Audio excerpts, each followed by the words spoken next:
Teka, sandila mo po. Sige po, sige po. Ako'y maghihilamos muna at nakakahiya naman.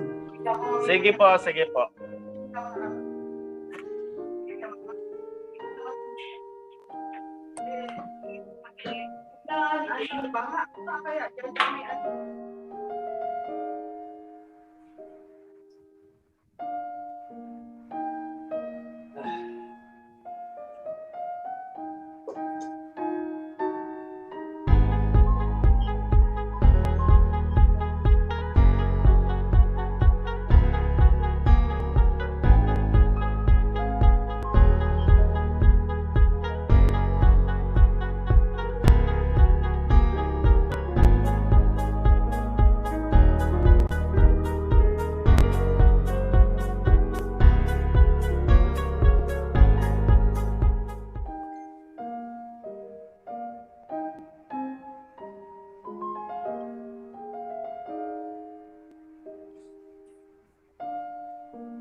So, may paso yung ako pag-share sa shuttle link ng Zoom kasi meron lang ako pasahan.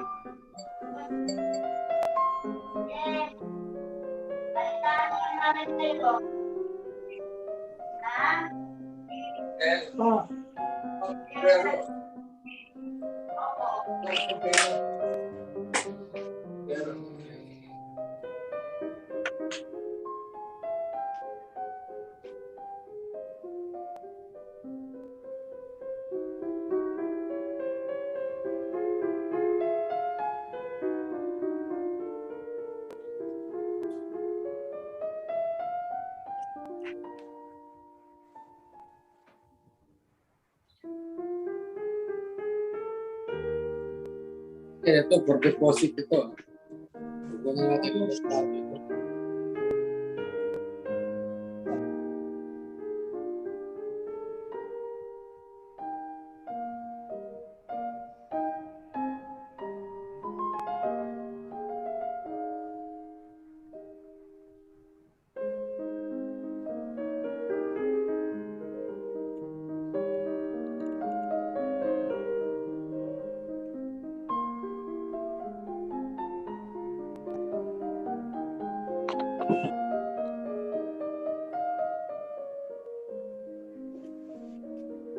Sombrero po ako dahil mahabang-mahaba na buhok ko.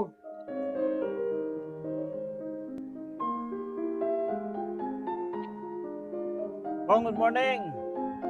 Morning. Malakas ulan dito sa Batasan. Nakatakot itong mga nangyayari sa atin ah. Parang may pahiwatig ang ating Panginoon. Oo nga. Ang tilapia ko doon sa fourth floor, nabuwag. Wow. Natumba yung pader na inanuhan ko, nagsilabasan, tilapia. Agawan mga tao sa baba. Wow. Talagang hindi na ako nagpapagupit eh. Walang barbero eh. Akin Kaya na, ako lang nagupit nito. Ako lang nagupit. May salamin lang sa likod. Makakadalo kaya si Professor? Hindi, Nasa Amerika. alas 10 siya. Alas 10 siya dahil flight siya papunta sa LA. Okay. So sabi niya, i-preside mo muna pagdating ni former Senator Lina, i-recognize mo na lang. Mag-speech daw siya tungkol sa imperfect democracy. Alam nyo, nakikita kong problema talaga yung mga tayo, hindi natin kilala mga kandidato eh. Oo, yan Sa nga. dami. Sa dami. Ako.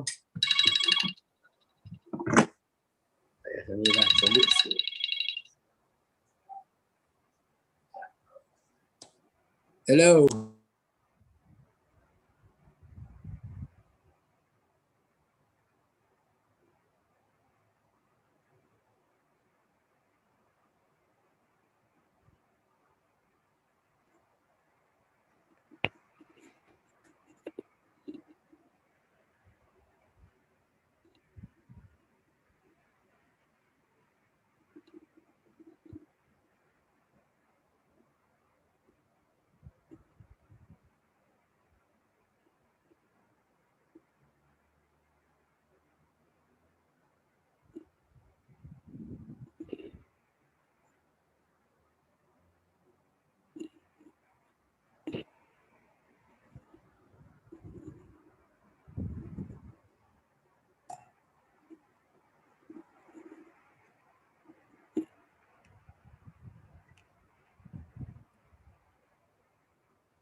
Nel, good morning.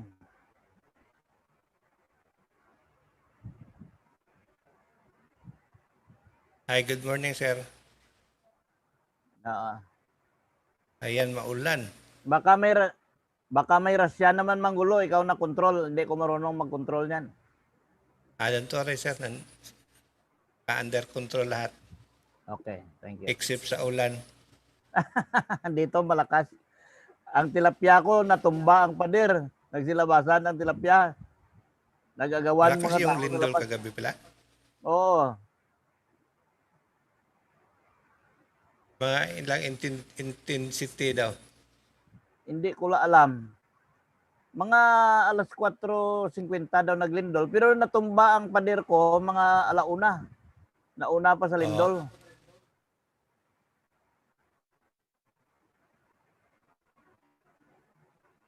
Katapos ko lang yata yun na idlip. Hindi nga ako nakatulog dahil baka ako maglabasan. So pinuntahan ko, pinanguha ko. Nakakuha ko 152 lang nakuha ko. Ang iba naglabas. Agawan ng mga tao doon sa baba kasi doon sa fourth floor eh. Nung magkalaglagan sa kanal, agawan mga tao sa baba ka. Tilapia. Sa rooftop ko nilagay eh. Ginsiminto ko. Ay natumba ang pader na. Naglabas. Hindi nabasag. Hindi, pero simula sa third floor, second floor, at saka ground floor, nabasa ang mga kwarto kasi nung bumulwak nung matumba, napuno yung flooring. So dumaan doon sa may fire exit, nagsipuntahan sa mga kwarto. Kasi boarding house yan eh. 11 na kwarto ang ginawa ko na boarding house na yan. So nabasa ang mga boarders ko. So nasa batasan ka lang, sir? Oo, doon sa Bahay lang pala tayo. dito papunta sa may San Mateo, sa baba lang ng batasan. Saan ka? Dito ako sa Morning, Holy Spirit. Mike. Malapit lang tayo. Morning. Good morning. Si Yeah, good morning. Balmosina ang Actually, kapitan dyan. in a while, medyo hindi ako maka-attend kasi meron akong kasabay na seminar na required sa isang cooperative we're part of a credit union. Co-op union. Yung transport co-op na nirepresent ko, ako yung external affairs officer, so I have to represent them. Ay, hindi pa nag-start kaya sabay ngayon. Oo. All day yun eh. So, ano bang agenda ngayon? Kwentuhan lang muna. Wala pa, hintayin na lang natin si former Senator Lina. Lina. Si Lina. Lina. Lina is just joining. I know him. Oo.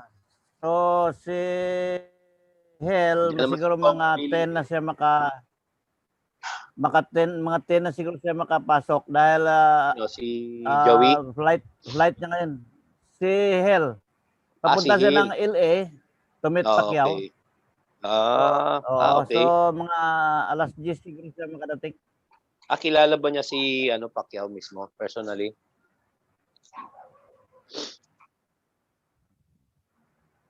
Okay. Good. In-invite niya. Okay. In-invite niya si Senator Lina. Okay. So mga 9 daw ang pasok niya. Ni Lina, oo. Oo. I see if I can drop in Sila ngayon. Sabay yung ko, sabay yung mga... Hindi ko alam kung ano kalagayan. ang Walk for Freedom ngayon, iwan ko kung ano kalagayan nila doon kasi malakas ulan. Malakas ulan, mahirap yan. Dapat flexible ka rin, mag-adjust kasi... Pero... Porsigido sila yata. Oo. Kailang flexible ka in any situation para mahirap yung sobrang diehard. Ang iba doon sa Cubao. Sa Cubao, nagabantay ngayon sila doon. Marami sila kanina. Papuntang Baclaran. Anyway. So...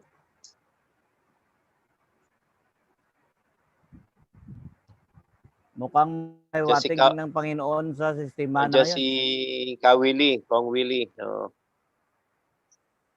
Oo, doon. Anyway, I have to, kasi may kasabay ako. So, but I'll pop in and out siguro, whatever, ha? Sige, thank you. Okay, sige. Siguro, I'll keep this on na lang siguro. I'll keep this on. Kikinig na ako para, pero I cannot.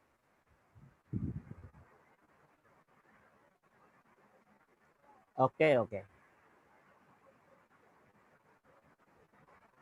Actually, yung Lindol, Sir Ben, parang nakokontrol din yan nila eh. Malamang. Kasi ang sa Japan na yon yung tsunami doon. Kung ibalik mo ang mga dating mga history na sa New Zealand na yon na nag-tsunami, parang duda rin ako ganun eh. Tsunami ba na Kaya yon? nga eh. May mga technology sila niyan eh. Parang Mount Pinatubo natin, di ba? Oo. Kasi parang isa yan sa ginagamit nila na ano eh, na pang blackmail kay Tigong na wag umayaw sa ano kanilang agenda. Oo.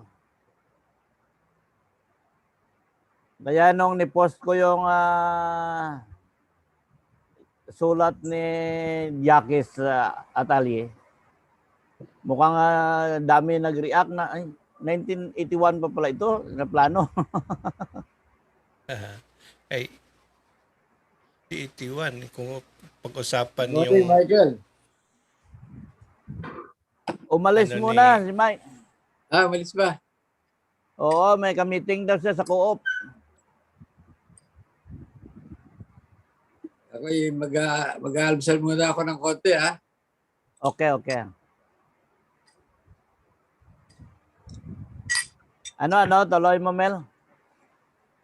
kung pakinggan natin yung usapan ni Attorney Polly noong sa Gising Marlica na itong mga planong to panahon pa nila 1930s man yata yun. Oh.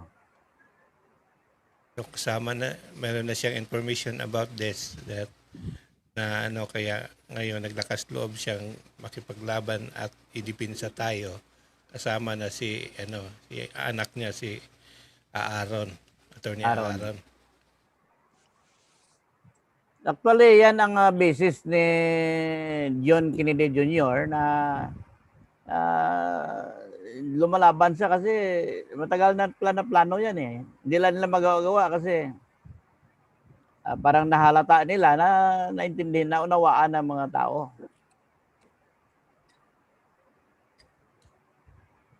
Kaya nga daw yung kontra nila yung media. Good morning, eh, Kong Willie.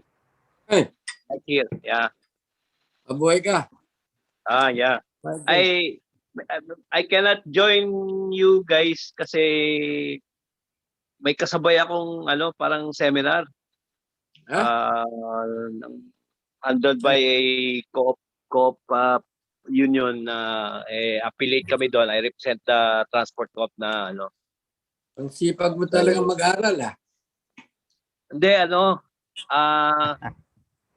to parang required Licensing. di pa naman nag-start kaya okay lang. May pinadala ako sa iyo kanina. Ayaw ko nabuksan mo. Yeah, nakita ko. Oo. Bubuksan bigyan ko ko kami yung na post nun. sabay lang Naalala ko yung ginagawa mo eh. Parang, hindi, yun ang yun ang talagang yun talagang formula para malaman mo ang nararamdaman ng mahirap, mayaman. Kailangan talaga. Kung susuluhin natin yung ipipilit natin yung atin, hindi yan yun. Para tayong mga Hitler na nun. I could make a presentation some other time. Yung principles ng tapos yung siguro what we're doing. Binubuo pa namin Binubuo pa.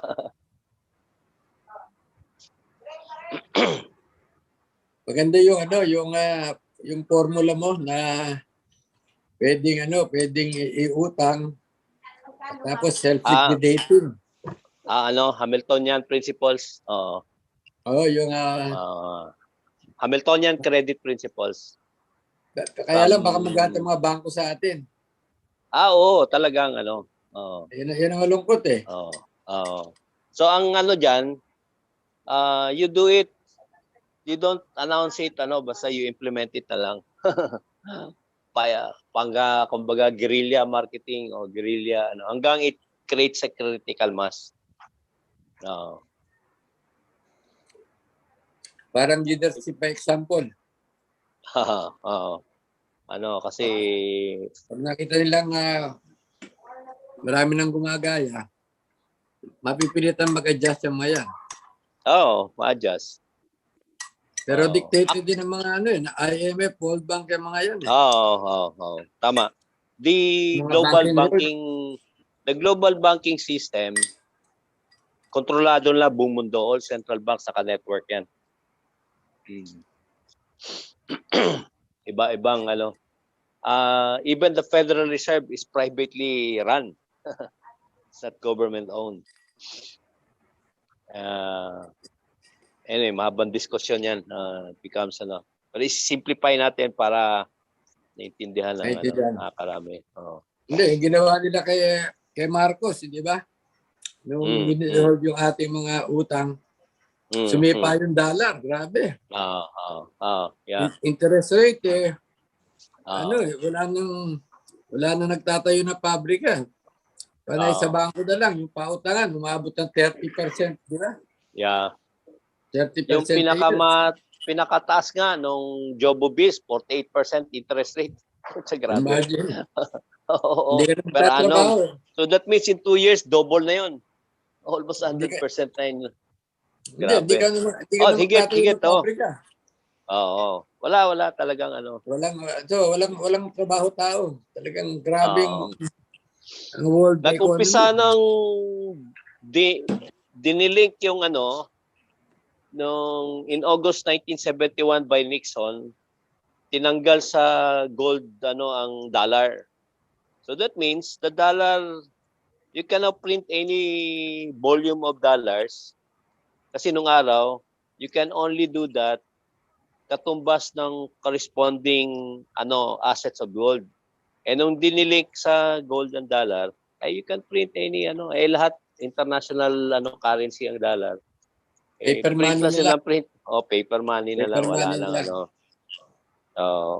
Ay, nako. Kaya tapos sinunda nung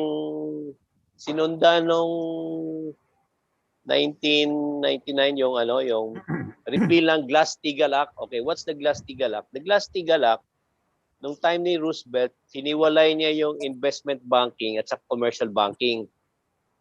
Nung diniregulate yan, pati yung mga pension plans na sa bangko, tinitrade na ng mga Wall Street players. Oh, grabe. Trade na yun. Dami, lugi. Kaya after that period na yun, naging speculative. So nag-boom bust ang situation ng So pag sinabing boom ang Wall Street doesn't mean okay economy. The financial can be growing but that physical economy may be collapsing. In fact, almost 99% of credit goes to speculative to pay debts. And only about over 1% that goes to the real economy which builds factories, solid jobs, etc. Ganun na yan. Kasi lumala. In fact, nung nag-crisis 2008, it got worse kasi nag-bail out, nag-quantitative easing, kung ano-anong support, all just to chase, kumbaga, throwing gasoline to douse the fire. Parang ganyan Lumala lalo. So, a new bubble is coming up. Talaga. Mahabang kwento yan. A new bubble. Building up. Hindi, kawawa tayo. Paano yung dollar yan? Abot ng 60 pesos dollar. At saka prices, inflation. Ngayon, anyway, magandang yan. Gandang discuss na ano implication sa atin, parang ganyan.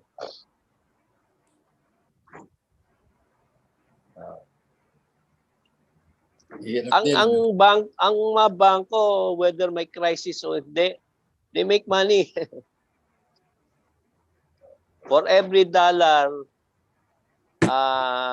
in capital, they lend 10 times. Hindi naman magdi-default yung 90% noon. Hindi, kayo magde-default. Hindi sila na may-ari ng mga mga nakasanla sa kanila. Yeah, tama kasi may katumbas na In asset fact, yan or in fact, ang video, sila na nagmamanage ng mga ibang mga Dami. sinanla ng mga malalaking alam mo na, saka, mga siga. dami na foreclose mga property. Yung Mm. mga hindi nakapagbayad, ganyan.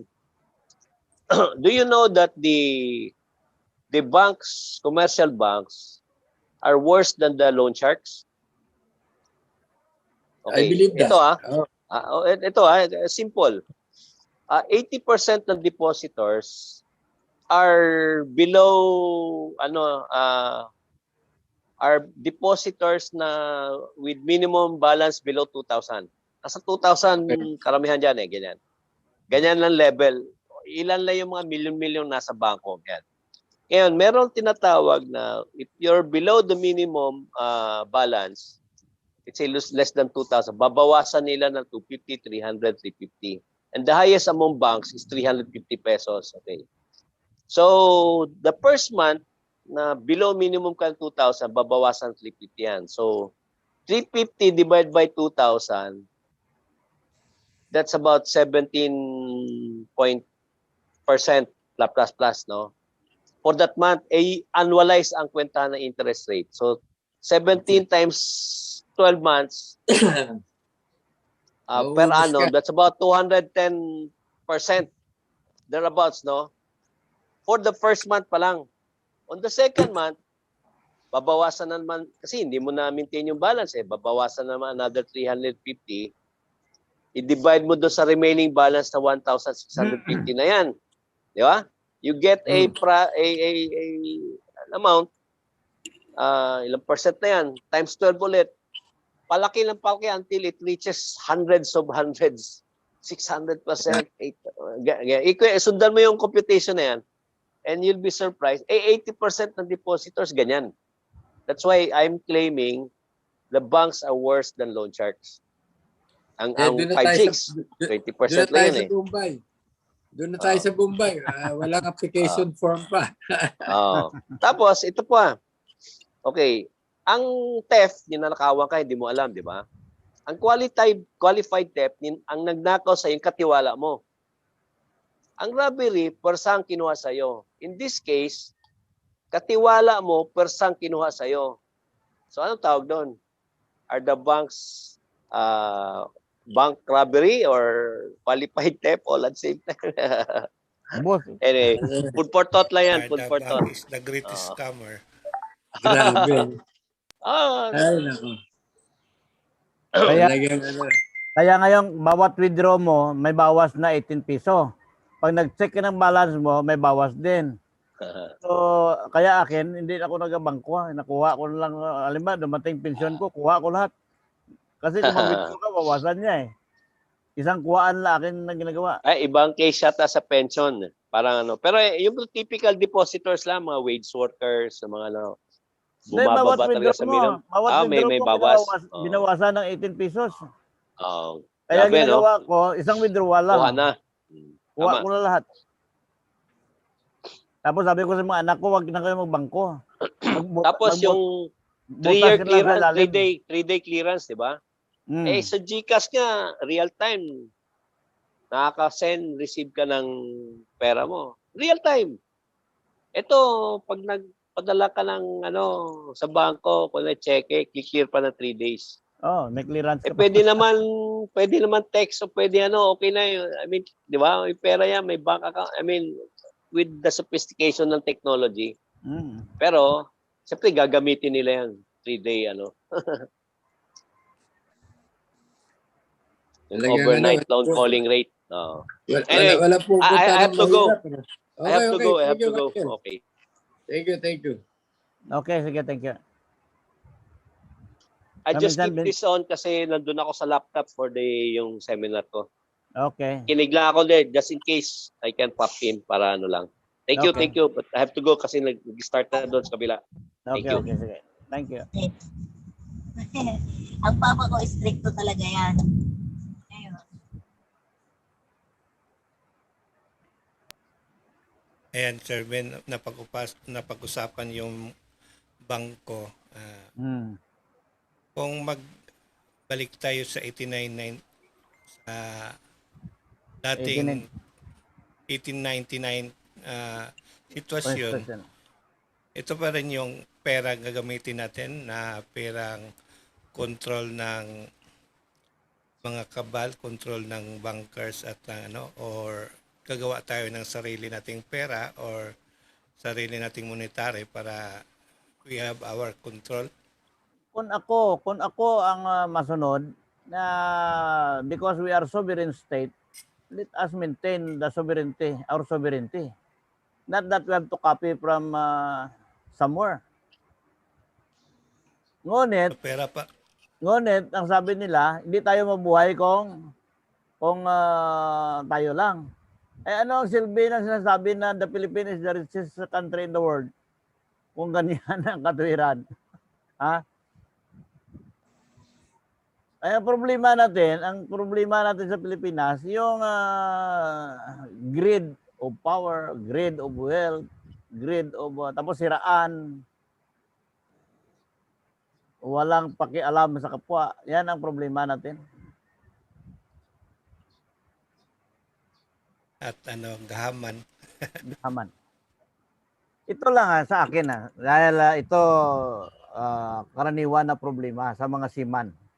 Ang seaman, malalaki ang sahod. Ako, nakaranas ako na monthly ko kalahating milyon as a chief engineer. So, ang iba, parang nainggit na doon. Alam mo kung bakit? Sabi niya, Potter, ilang buwan ko trabaho ang isang buwan mo. So, sa madaling salita, parang nagkainggitan. So, anong ginawa nila ngayon? Nahala pa-training ng mga seaman. So, ang kinita mo sa barko, tama lang, bayad mo naman sa training fee mo. May training na 60,000 per course. Kaya pina-abolish ko yon. Pero sa ngayon, na-abolish na. Pero violation yun sa international convention kasi may kasabihan doon sa international treaties na kung ano ang naratipika ng bansa, dapat ay in good faith sundin. Pero hindi nasunod Kung saan sila kumita ng true corruption, ay gagawa sila ng memo circular o ito naman mga seaman, takot naman makipaglaban dahil baka hindi daw makasakay. Sige, bayad lang na bayad. Kaya kung maganito ang sistema natin, wala mangyari. Kaya dapat mapalitan itong sistema na yung atin-atin, hindi yung sa kapwa natin, atin pa. Yan. Kung mayaman talaga, okay lang. Ang problema kung sino pa ang pinakamahirap, yun pa ang pinag-iisipan nila na lokohin. Wala yun ang paboritong lokohin, yung mahihirap. Oo. Ang may kasalanan po dyan, yung mga may kaya. Kahit sa halalan, ayaw turuan yung mga mahihirap. Ayaw nilang ipakita. Kasi yung mga may kaya, sila lang pwedeng mag-research sa mga kwalifikasyon ng mga kandidato Yung aking binibentang voters education, pumapalakpak ito mga kaskwela ko, wala namang gustong magturo. Kasi kung ang mahirap, matatalino yan Kung bibigyan mo ng tamang impormasyon, mas matalino sa matalino yan Dahil sila, ang mahirap, natitikpan nila yung hirap di ba? Yung lolo nila mahirap, tatay nila mahirap, sila mahirap. So alam nila kung ano talagang problema, kung bakit sila mahirap. Kaya lang, dahil nasanay na sila sa kahirapan, masaya na sila sa kahirapan, which is wrong kasi sa edukasyon, pag hindi nakapag-aral ang mahirap, wala nang pag-asa talaga. Yun ang obligasyon natin mga nakakaintindi at medyo ika nga mas bagaan ng buhay Kaya lang ilan yung nag-iisip talaga ng mga kung paano pagagaanin Kamukha yung mga kandidato, isipin nyo, sa darating na halalan, ang national candidate, no? Presidente, vice presidente, 70 yan eh. 6 na pong senador, 5 presidente, 5 vice president. E di ilan na yun? 70. 70 kandidato, 85% ng botante, they belong to the CDE. Ito yung naghahanap buhay. Yung iba, walang makain.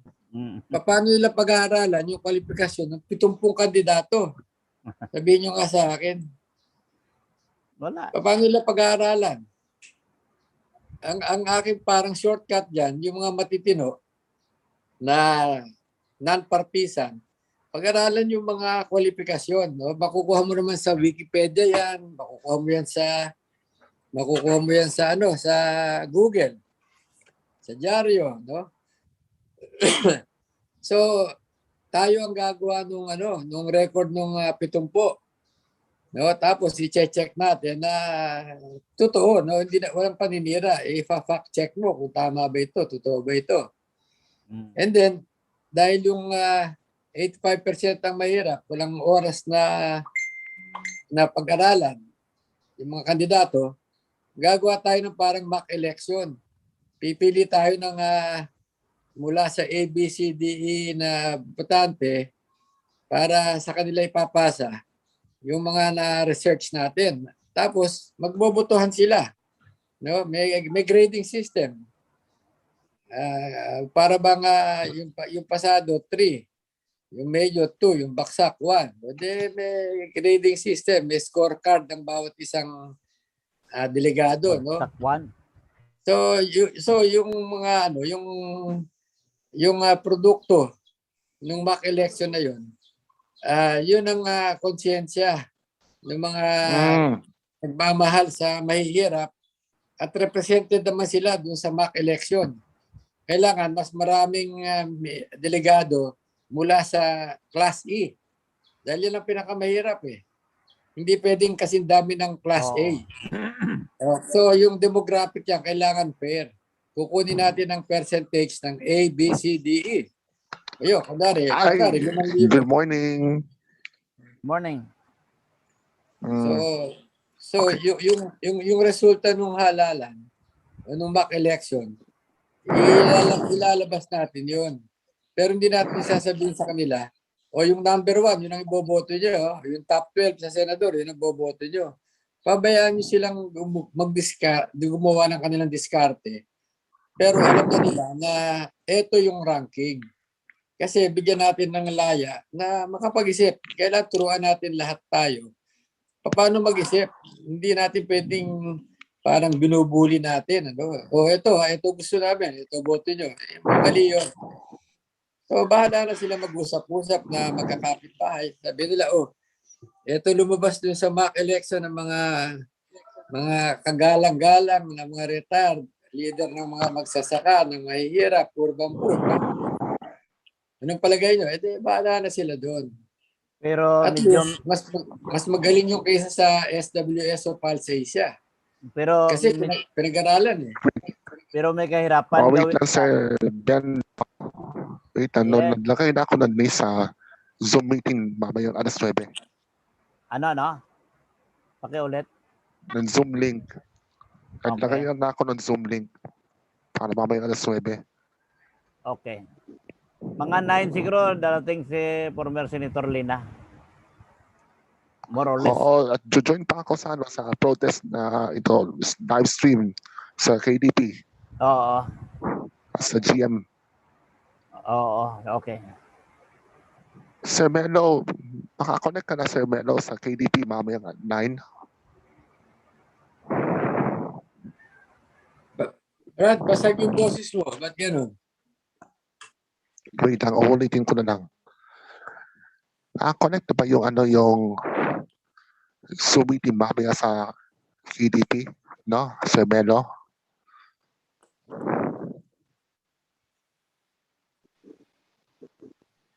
Nakamute ka. Ay, wait. Hindi ako nakamute po. Si Sir Melo po. Yan. Okay na yan. Wala problema. Okay.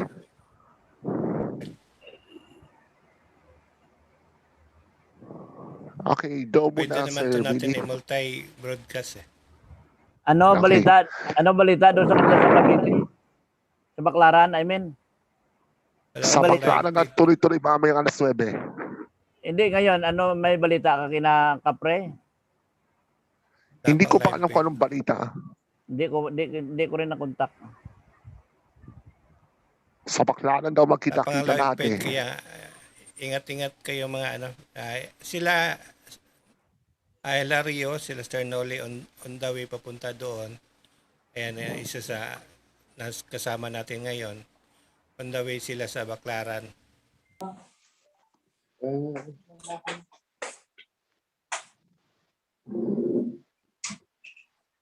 Ayan, umulan. At ito sa amin, bumaba na. Na dyan? Lindol daw dyan, no? Sa Manila. Oo, naglindol mga 450.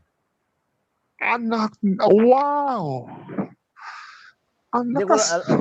hindi ko alam kung ano intensity yun. Naramdaman din kasi nila brother Anne kagabi itong ilang araw itong ilang oras Pero ako hindi ko naramdaman ng lindol kasi natumba ang pader ng tilapia ko. Kaya nanghuli na lang ako ng tilapia. Hindi ko alam kung naglindol o hindi. Pag-uwi ko ng bahay, sabi nila naglindol daw. Baka ako yun ang dahilan na natumba ang pader.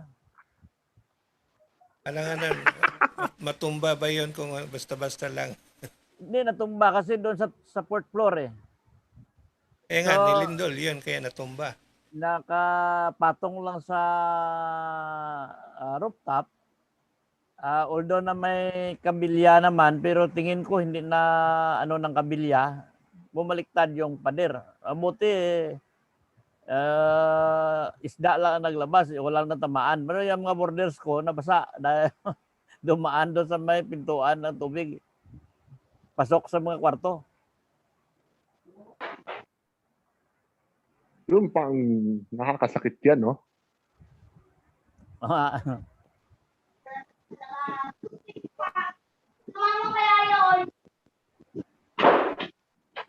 Sir Willie, go muna sa pinag-uusapan niyo. Okay. So, siguro mga habang wala pa ng mga kakaunti naman tayo, pwede pa naman mag-share kung ano ang kanyang damdamin. Pero pagdating ng 9, hintayin natin o before 9 nandiyan na si former Senator Lina. So, bigyan natin sila ng recognition at doon magsimula ang kanyang speech.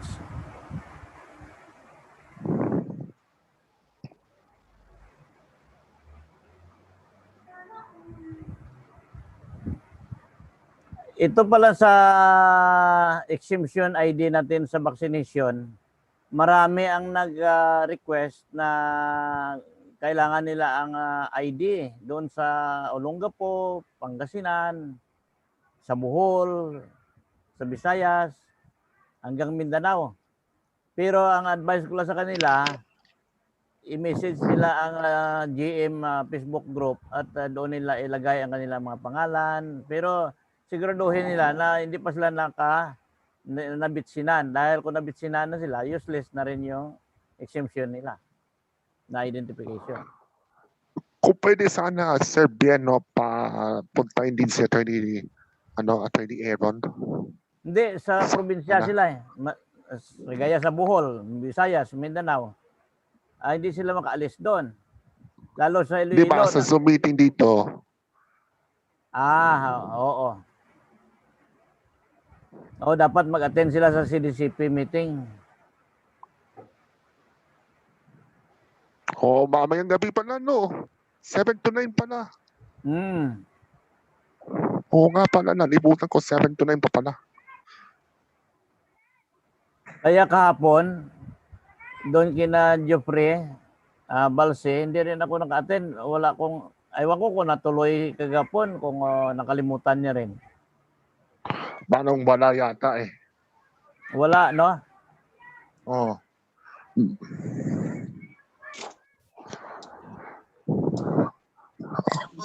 Oo, good pero morning. Morning. Morning! Ito na po, on the way na po kami. Papunta kayo Baclaran? Papunta na po doon. Okay. Sila ni Sir Noli, nagpapagas. Ah. okay. Ingat kayo. Sir ingat. Michael. Sir Michael. Go, go, go lang kahit maulan. Yan ang rain or shine talaga. Ay, correct.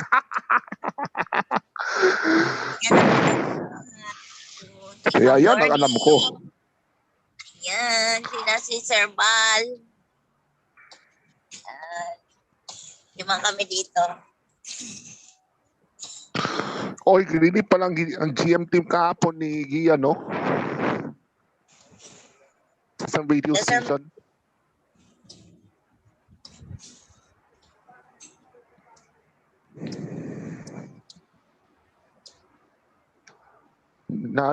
Nalaman kong grenade pala niya kahapon. Okay, nandito si Engineer Virgilio Perdigon Jr. Sir Virgilio, go sa problema niyo sa kuryente. Oh yes, good morning. Yes, Oo. okay. Pwede kong ikwento na ngayon? Sige. Okay, sige. Siguro alam niyo na po na dito sa Albay, may dalawa pong malalaking geothermal power plants, north of Legazpi, Tuwi, and southeast of Legazpi, Manito, and Bacon, Sorsogon. Ang total output po nito ay conservatively estimated 247 megawatts. Ang kailangan lang naman po ng buong Albay sa ngayon ay 90 megawatts. So may excess kami na pwedeng ibigay sa ibang lugar. Kaya lang po, ang problema, ang probinsya ng Albay ay isa sa may pinakamalalang problema sa kuryente. Sa ngayon po, kung irarank mo yung lahat ng electric cooperatives sa Pilipinas, 121 of them all, ang Albay po kasama dun sa bottom 4. Pinakamababang 4 na electric cooperatives na may problema. Kasama po namin doon yung Lasureco sa Mindanao ito, Tawi-Tawi, Sulu at yan. Kaming 4, Tawi-Tawi, Sulu, Lanao del Sur, Albay. Mauunawaan natin kung bakit may problema dun sa Tawi-Tawi at Sulu because well known na depressed areas ang mga ito. Sa Lanao del Sur, ang dahilan daw ng mga tao doon, bigay ng Diyos yung hydroelectric power plant doon, kaya hindi sila dapat magbayad ng kuryente. Kami sa Albay, bigay din ng Diyos ang geothermal power plant na 2. Pero hindi namin sinasabi na hindi kami magbabayad. Pero sana man lamang bigyan kami ng parang benefits out of this God-given resources. Ang nangyayari po, buo. Inalis sa amin lahat ng benepisyo na galing sa 2 planta na to at ito po ay pag-aari na ng Aboitiz family, yung Tiwi, at ng Lopez family, yung sa Bacon Manito. Ngayon, ang Albay ay nagdaranas ng brownout, 9 hours, 12 hours, minsan naman panandalian, babalik, mawawala yung kuryente, babalik, tapos masisira yung mga gamit namin. Tapos po, nitong June, nagreklamo po halos lahat ng konsumidor. Dumoble yung kanilang binayaran compared sa May. Pinangakuan sila. Sabi, ang ginagamit kong pronoun ay sila kasi ako, nakasolar, na bababa daw ngayong July to 8 pesos per kilowatt hour mula 13 noong June. Nung dumating po yung bill sa kanila, 12 pesos per kilowatt hour yung presyo. Samantalang yung pangako 8. So ang binaba, konting-konti. Parang tawag namin sensilyo. Ngayon, ang APEC ay may problema din. Ang sabi nila, nalulugi sila. Kaya lang, hindi ako maniwala. Paano ka malulugi captured mo yung market. Dati, ang utang po ng ALECO, Albay Electric Cooperative, 4 billion 2013. Kaya pinapasok nila itong San Miguel ni Ramonang. Pero po ngayon, after 7 years, hindi po nabawasan yung utang. Nadagdagan ng 3.3 billion, 7.3 billion na ngayon ang problema ng mga Albayano. hindi po natupad yung nasa concession agreement. Ito pa po ang masama. Batay po dun sa kontrata, kung may kita itong APEC, Albay Power and Energy Corporation ng San Miguel, hatiin 50% sa Aleco, pambayad sa utang, 50% ibubulsa ng San Miguel para dun sa mga stockholders nila. Ngayon, ibig sabihin yan, dalawa ang dapat pagsumikapan ng mga albayano. Yung pambayad sa utang at yung ibibigay na kita ng San Miguel. Kaya yung 4 billion na yon, dapat kumita ang APEC ng 8. Para yung 4 billion ibayad sa pinagkakautangan. Yung 4 billion ibibigay sa San Miguel. 7.3 na ngayon. So may 14 billion na ang kailangang pasanin ng mga albayano para ibayad sa utang at para ibigay sa San Miguel, nakita nila. Ganun po ang kalbaryo ng mga albayano ngayon. Ayaw pang lumayas. May petition po kami dito. Sana po lumayas kayo. Ang nakapirma na po, 3,459 as of last night. Pero sabi ng APEC, hindi kami lalayas kasi love namin ang mga albayano. Kami po na insultong grabe sa amin. So ano po ang maaari namin gawin dito? Pag linaban po namin sa korte, patatagalin nila. Baka tapos na yung 25 years na period ng kontrata, hindi pa tapos yung korte o yung kaso sa korte. Papabuti na yan sa Supreme Court. So ang laban po namin ngayon, political. Kami po ay nag-encourage sa mga albayana na lumitaw para kumandidato at kalabanin yung mga politiko na naging padrino ng San Miguel para makapasok dito. So ganun po ang naisip naming strategy, signature campaign, political battle, at meron pa po kami. Ayaw kong gamitin ang salitang boycott. Ang ginagamit ko ay freedom to choose other products than those of San Miguel. So yun po ang aming kinakampanya dito. Engineer. San Miguel product, opo. Ang dito sa Manila, ang pinaglalaban namin na i-implement ng gobyerno ang Artikulo 12 na ang ibig ko sabihin sa panahon ng kagipitan dapat take over ng gobyerno ang mga public utilities kaya ng kuryente, tubig, telcos, mga tollways. Dapat take over ng gobyerno yan. So dahil yan nga sabi ko na nag-post kami pati KDP malaban din diyan na sovereignty reside in the people. Itong mga nakaupo sa gobyerno natin, nasa atin ang kapangyarihan. Kung magsolido lang tayo, na magkaisa tayo, wala silang magawa dyan. Ang problema naman natin, watak-watak. Di ba? Kagaya sa kurente. Nag-propose kami na huwag bayaran ng kurente, ganun din ang tubig. Ay ang problema sa mga subdivision, nagabayad sila dahil ayaw nila matanggalan ng kurente, tubig. So ang mga mahihirap, lalo nahihirapan, napipilitan sila kasi ginaputulan sila pag hindi sila nagbayad. Opo. Sir, actually, doon sa petition namin, number 1 doon sa solution na ino-offer namin, i-take over ng provincial government ang aming distribution utility. Ginawa po nila yan sa Pantaw Port. Provincial government ang nag-operate and manage ng Pantaw Port, doon po sa Libon, Albay. Ginawa din po yan sa Olongapo City. So meron po tayong legal precedent kung gagawin yan ng Albay Provincial Government. Dapat lang, dapat. At meron po kaming May hearing pa, solusyon. no? Opo. Sige po. May hearing pa po sa August 5, no? Meron po, meron. Ako ang complainant doon sa ARC. Virtual hearing. Okay. Kasi po, mga buong barangay, pinuputulan nila. Kahit hindi kaya, dinadamay. Pumayag ka sa virtual hearing pala. Well, yun lang po ang namin, paraan. Doon sa Pangasinan, may kakilala ako doon na nakipaglaban din. Sabi sa kanya, mag-virtual hearing.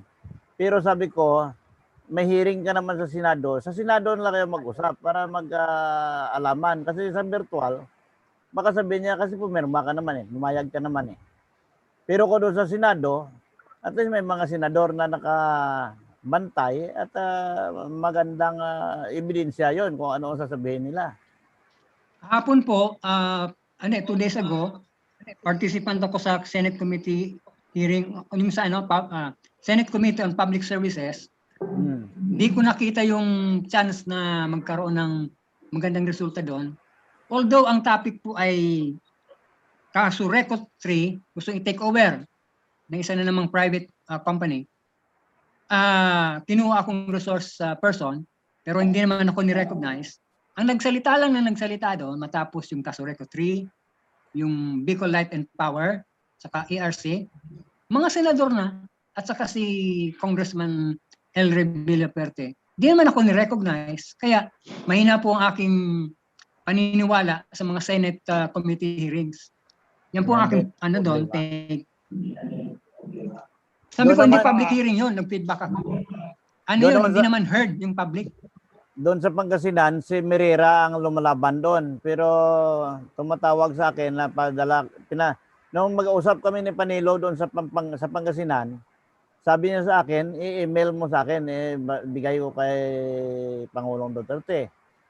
Hanggang ngayon, hindi niya ako nasagot. Ang email ko sa kanya, hindi niya nasagot. Okay. Professor Butch Valdez is also here po. Okay. Good morning, Kamots. Okay. Okay, so I think si Senator Linad, nakita mo na, Carlo? Hindi pa. Wala pa. Okay. Ituloy mo lang, Engineer, pwede ko yung kwento mo sa problema na yung sa kuryente dyan. Doon po sa mass disconnection. So, tinatamad yung APEC na mag-disconnect ng mga individual non-paying consumers. So, ang ginawa nila, parang yung sa NATCHI, summary, buong barangay, pinutulan, 3.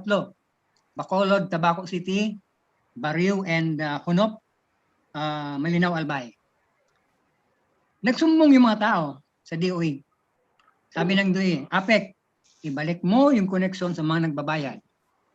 Alam niyo po ang sagot ng APEC? Sabi ng APEC, hindi. Mas malakas sa gobyerno itong APEC. Bakit? Ang dahilan nila, it is our commercial prerogative. So, yung gobyerno natin, walang lakas para banggay ng San Miguel Corporation. Yan lang. Ganyan po ang kalagayan ng at least ang probinsya ng Albay dito. Talo ang gobyerno ng isang pribadong korporasyon. Yan. Okay, Professor Butch Valdez, you may now speak. Salamat. Wait lang po. Okay. Professor Butch. Okay, Kabots, you are recognized. Kabots, napag-usapan ng kurente dito sa Albay. May madagdag ka doon.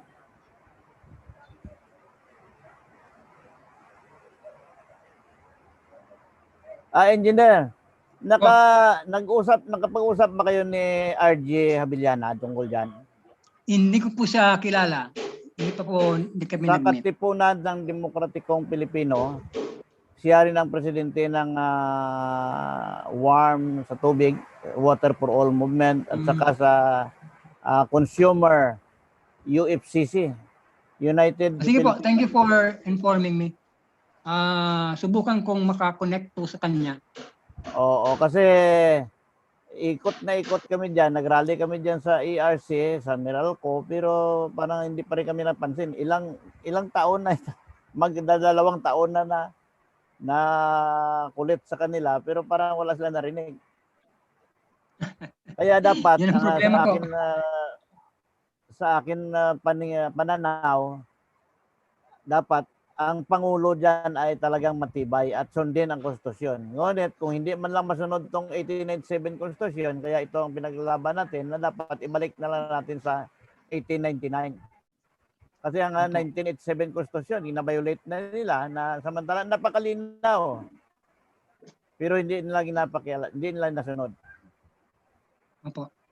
Well, may dagdag ko lang po noong 2016, ng kampanya dito si Pangulong Duterte. In fact, I was only 2 meters away from him. Kwento namin ang problema. Ang sagot niya ay hindi naman sinabing lulutasin, parang nagbiro siya noon. pasabugin nyo na yung geothermal plant na yan. Biro niya lang yon. Alam namin. But then, nakuha namin yung sense yung kanyang statement na gagawa siya ng paraan. Ngayon, nung nakaupo na siya, nag-donate si Ramon Ang ng 1 billion pesos sa anti-drug war campaign ni Pangulo. Well, sa tingin namin, nakalimutan na yung issue dito. Yan, well, wala namang, I voted for the president. I campaigned fiercely for the president. Nakipaglaban ako sa Facebook para sa kanya. Marami akong nakaaway. Pero, honestly, hindi naman masama ang loob ko. Frankly, I will say na doon sa punto ng pagbabalik ng Aleco sa kamay ng mga Albayano, parang na-disappoint kami.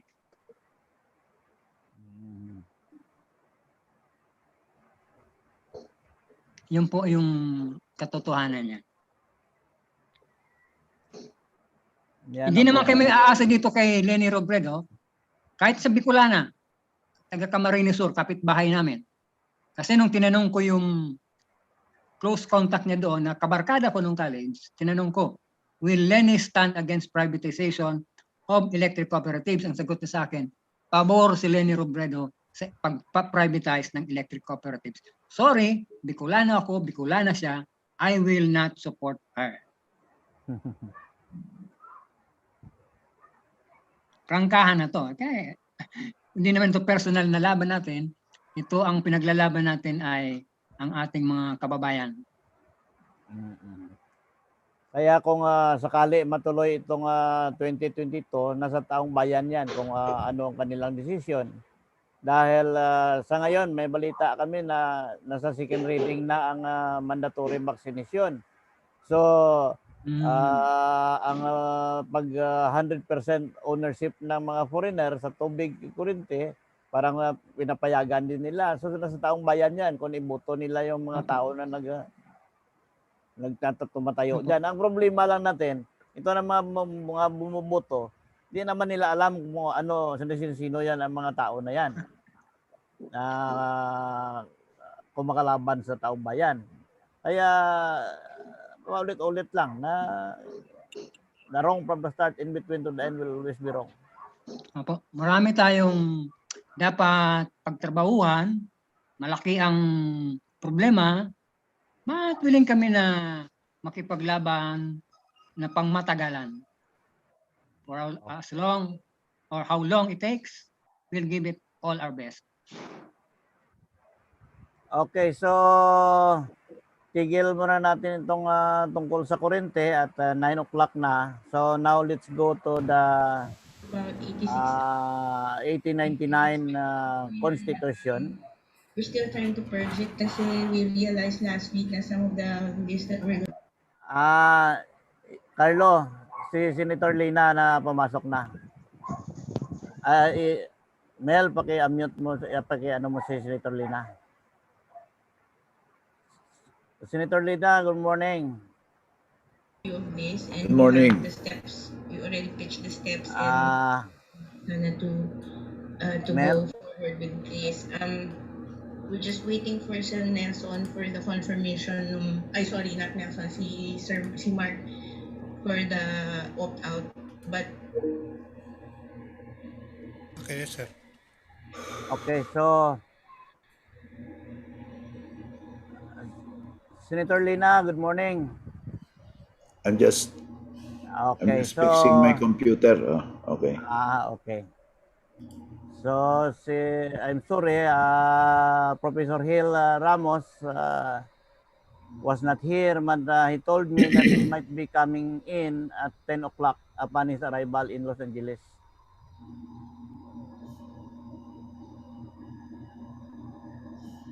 So, sa mga nakikinig na nandito ngayon, Professor Boots, can you say something?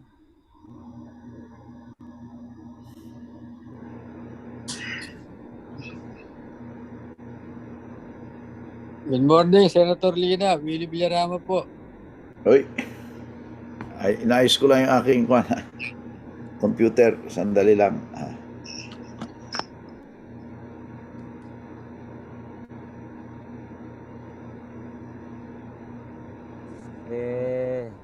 Okay, go ahead. Go ahead. I'm sorry. I asked that I be allowed to join by 9, so I'm here at 9. Okay, so as instructed by Professor Bots, then you will be delivering your speech about something which is not nice to be heard, but let's accept that it should be heard, and we have to correct the very mistake we had. So now, Senator Lina, you have the floor now. Okay, thank you very much. My countrymen, there is one thing that bind us together in this event, and that is we love our country. We want changes to happen in our country. We want to bridge the gap between the rich and the poor, for everyone to be given an opportunity to develop his or her potentials as human beings.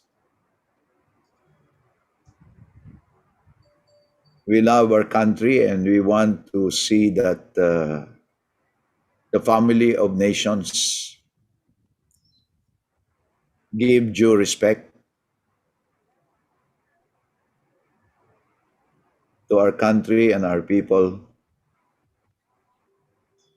We have been dreaming about this for a long, long time. That was the dream that our forefathers also entertained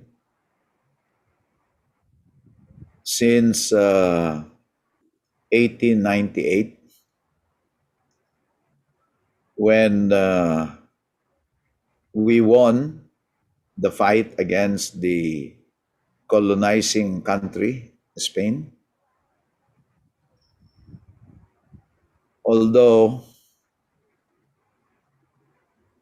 the Americans took away that independence that we deserve, the Japanese came, took over temporarily,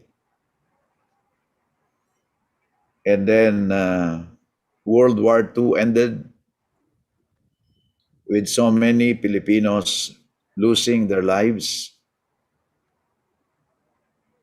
fighting alongside the Allies. In 1946, the Commonwealth period was ended. Theoretically, we were in control at the time of our own destiny. But neocolonialism has its own way of showing up, and our elite failed to sustain the momentum of nationhood and independence.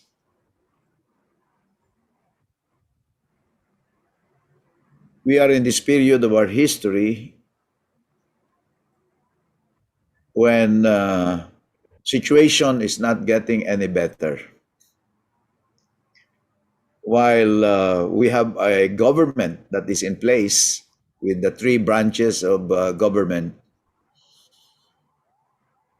executive, legislative, and judiciary, and the local governments in the local level, the dream that our forefathers have embraced until now are still dreams. The poverty level is still very high in our country. The government is still moving as if it is still in an experimental stage, and there is so much to be done to make those dreams come true. The way that we decided to go in building our country and in the installation and management of government is the uh, system of democracy, where theoretically the people make the decision, sovereignty resides in them, and all government authority emanates from them. That, in essence, is democracy, an ideal concept. Unfortunately, democracy in our country is still very much a work in progress, as it has many, many imperfections. Why? Because there is really no way by which people can make their own decisions independent of influences by those who have a better share of the wealth of the country. When a number of people is ignorant and are busy trying to survive economically, where ignorance stalks the land, when political dynasties reign supreme, there cannot be any genuine democracy. Decision is not made by the people, but decision is made by those who wield the economic and the political power combined. The newest wealth developers are the politicians who have made government a business enterprise, combined with the old rich and the emerging tycoons. They hold sway and they decide what happens to our country rather than the people deciding for the country.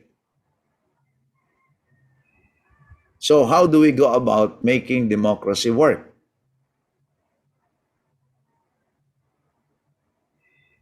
My countrymen, we need revolutionaries. We need Filipinos who will be willing to lay down their lives if necessary. We need Filipinos who will share their time, talent, and treasure to the cause of democracy and to the cause of good governance, prosperity for all in a sustained manner. These Filipinos I am referring to will take up the cudgels of leadership for the rest of the country. They may come from all sectors of society. They may come even from the landed gentry. They may come even from the business sector. They may come from the ranks of the fishermen and the farmers and the laborers. I do not believe in class distinction. Everyone can rise above his own class. Mm. Mm. My countrymen, Hindi, nakikinig ako kay Joelina. we need a critical number of Filipinos who will assume that leadership role.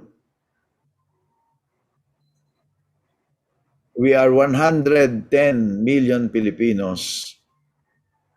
if we can only get 1% of Filipinos who know the vision for our country, clear on the mission, clear on a program of government which will address the problems of the country, then that's the only time we can hope that we can turn this country around. These Filipinos that I am referring to, unfortunately, are difficult to find.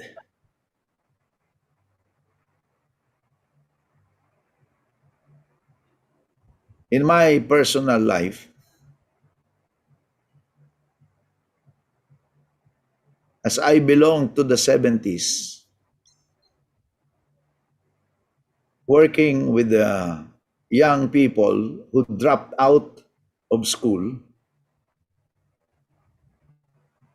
or were delayed from their graduation because they had to go organizing their fellow youth or be immersed with the urban poor, the workers, the farmers, and the fishermen. That was the time in my life when I did not care about anything except the welfare of our country and our people. We have to go all out again and help motivate the young people of today that they have to rise to the occasion and meet the challenges of their generation. My generation helped bring about the return of democracy, even only in its form. But in substance, while we had EDSA 1 and even EDSA 2, in substance, democracy is still a very much work in progress. Leadership is the key. It's the quality of leadership in our country that will make the difference. If leadership is good, to put it simplistically, then the country will be good. Period. The quality of leadership that this country can produce will be the key that will open the door for good governance, prosperity for all,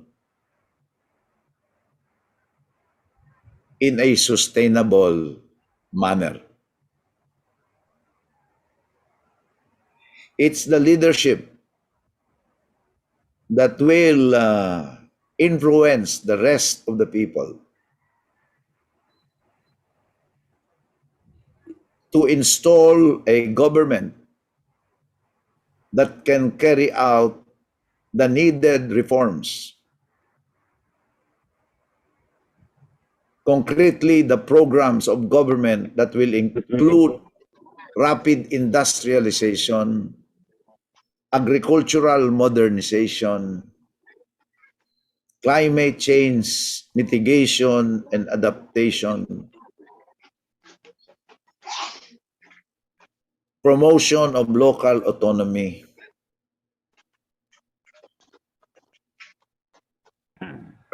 high priority for education, health, science, and technology,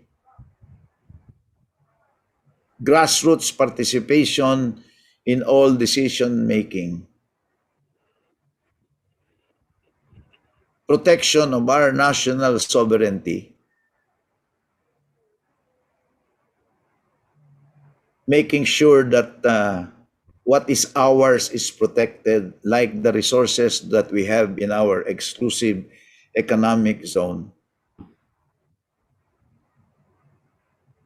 A special protection program for the marginalized sectors of our society so that they can cope with the rest and be abreast in terms of development with other members of society. In the end, when this leadership is present, then officials in government, national or local, will be the ones who will implement the needed programs in line with the vision and mission for our country. When I became governor of Laguna, armed with this strong desire to make a difference, I was able to organize down to the grassroots level. I made sure that the members of my movement in Laguna underwent a seminar and even refresher course. We were able to transform Laguna into a mix of industrialized and agricultural country. The government of Laguna was able to reduce poverty, bringing down the poverty level from 48 to 18% in 6-year time. We were able to raise the needed revenue from local taxes and liberated ourselves from being dependent on our share in the national taxes. Laguna has the most number of projects and value for money. Laguna was ahead compared to the rest of the country. We fought wetting in all fronts, despite the threats to ourselves. I thought that I could replicate what I did in Laguna when I became DILG secretary. I wanted to share to my fellow governors and also to the mayors, because I founded, when I was governor of Laguna, the Union of Local Authorities of the Philippines. Unfortunately, to my sad realization, the others were not in the same mold. They view politics differently from the way I viewed it, that politics is a way of serving the people in a very meaningful way.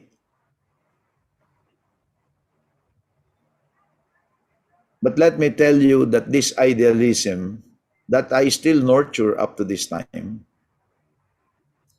was the product of my development as a young person when I was recruited to a movement where we were given the training and orientation to love our country above ourselves. And thankfully, with God's help, as I was also renewed in the religious way in 1989, I was able to sustain myself even if there were ups and downs. highs and lows in terms of my commitment. But generally, I have remained committed to see that our country will be a better place to live in, with leaders who will consider the country above their own interest. Let me go back and emphasize the role of leadership. From Batanes to Tawi-Tawi, can you imagine if we can form an organization that will lead a movement for change, to call it in a simple way? An organization comprised of individuals, young and old, men and women, but with the youth being a substantial part of the organization. To drill down in a very systematic way and sustained way this love of country, the values of love of country, and even love of God. These leaders who would not be corrupted, these leaders who would also be supported by the organization, these leaders who would be trained in the art and science of politics and governance, not just for today, but in the long haul, in a sustained manner. Even if there is conflict or difference of opinion in the leadership, there can be the nationalistas and the liberals in an ideal setting where the difference is only their approach to solving the problems of the country. Never mind, as long as the leadership in both is united in the deliverance of our country. If every barangay has its own organization of idealistic people, competent, incorruptible,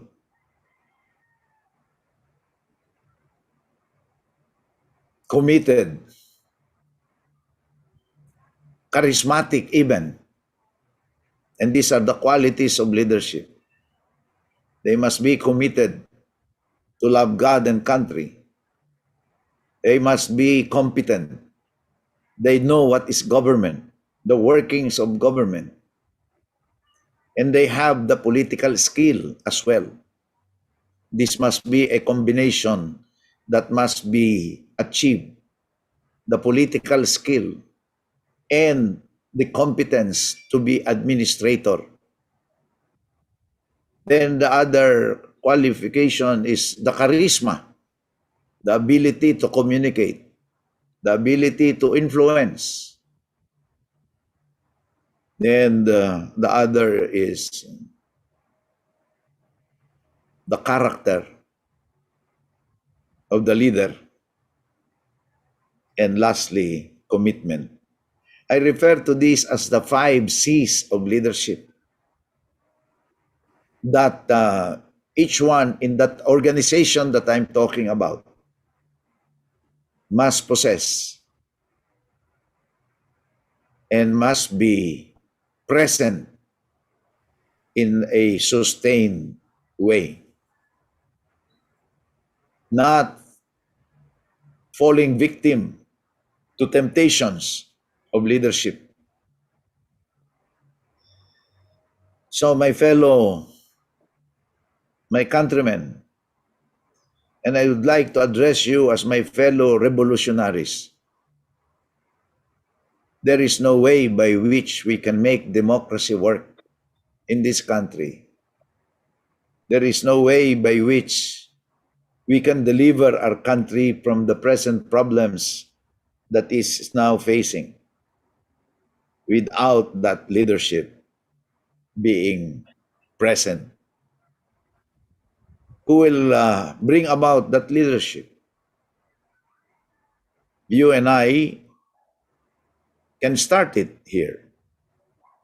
Some people have their own initiatives. So we just have to compare notes, coordinate with them to hasten the task of installing this kind of leadership in our country, and consequently the government that will bring about the needed, the realization of the vision and the mission to raise up as many servant leaders in our country to carry out the agenda for development, which will bring about good governance, prosperity for all in a sustainable manner. In this way, democracy will be meaningful, although it will always be a work in progress, as improvement at the top will always be there. There is no stopping. There is no dead end. We have to push the frontiers of development in our country, and that includes making sure democracy is achieved meaningfully and in a lasting way.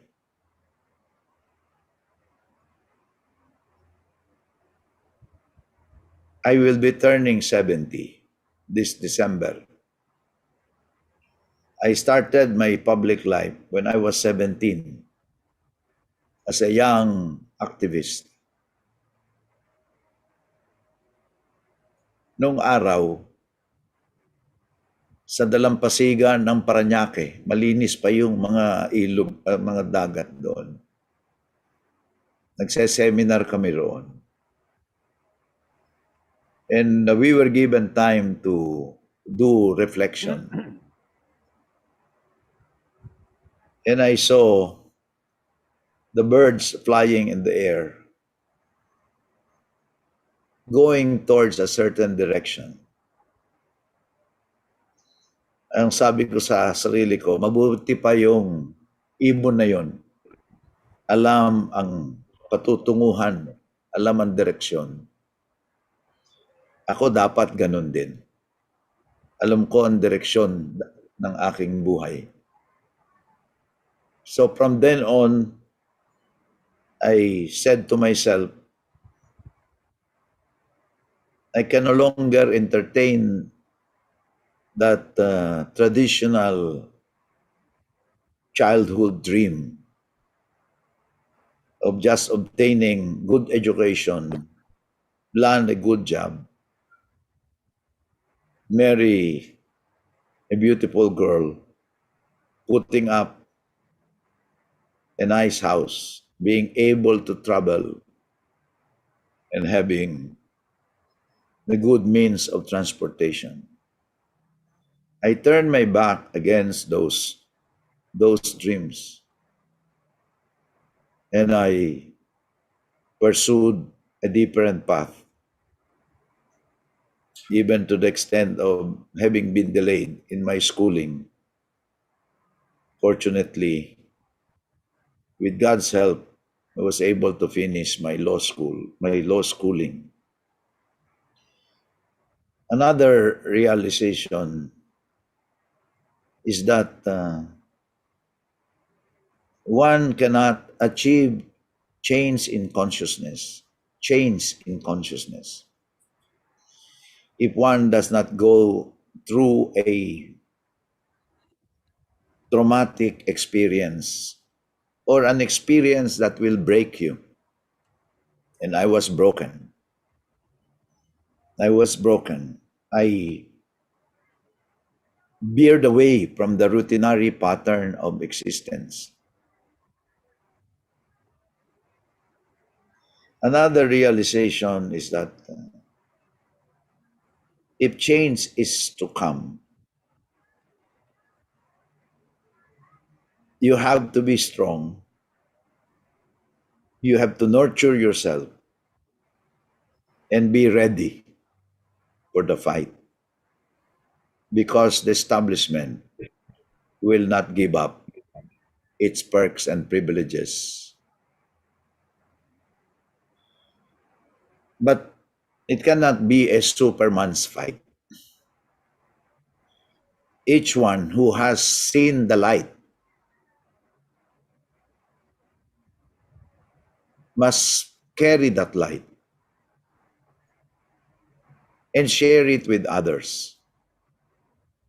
I was successful in some way, but not successful in many ways, as I still feel a voice, that I still feel I am a voice in the wilderness. But let's target 1 million people, or 2 million at the most, of committed, competent men of character, charismatic. Then we can begin to hope that we can turn this country around. There is now political noise. 9 months to go before the election. Again, we are focused on who will be the best candidate. We look for the personalities. Luma na yon. If we want change, yes, we will look for the persons. But we have to make sure that that person has clear solutions to the problems of the country. That's why I emphasize more on programs of government. Paano ba talaga iaahon ang mga mahihirap sa kahirapan? Paano bang edukasyon ay magiging mataas na kalidad na edukasyon ay magiging madaling makamtan ng ating mga kabataan?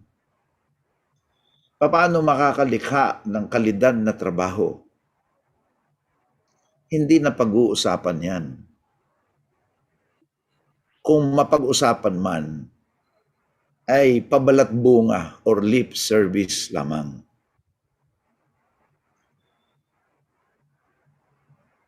Nasa dapit hapon na ako ng aking buhay.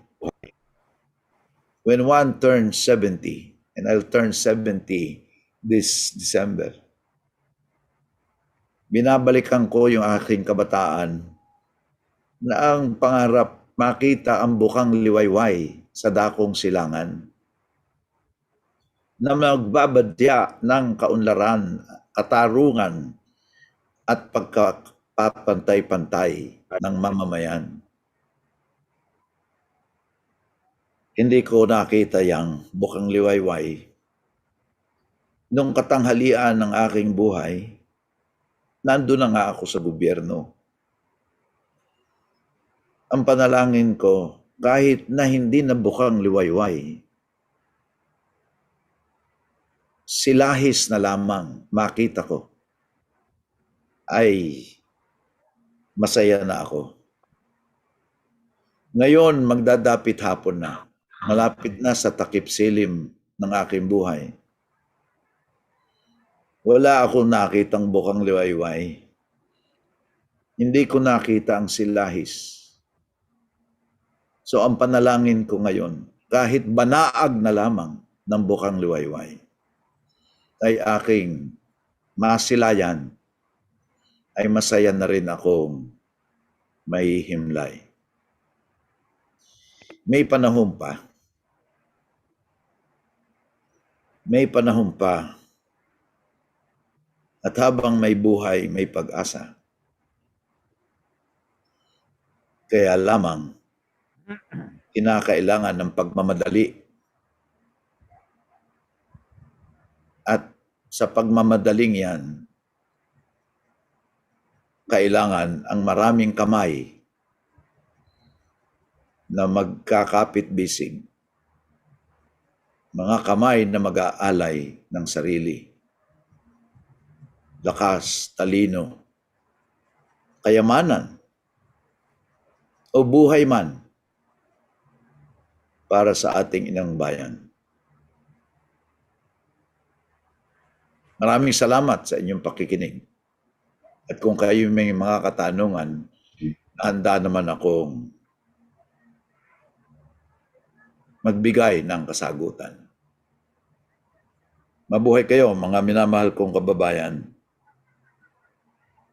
Thank you, Senator Lina. And for those who are present today, if you have some question or inquiry, then just raise your hand.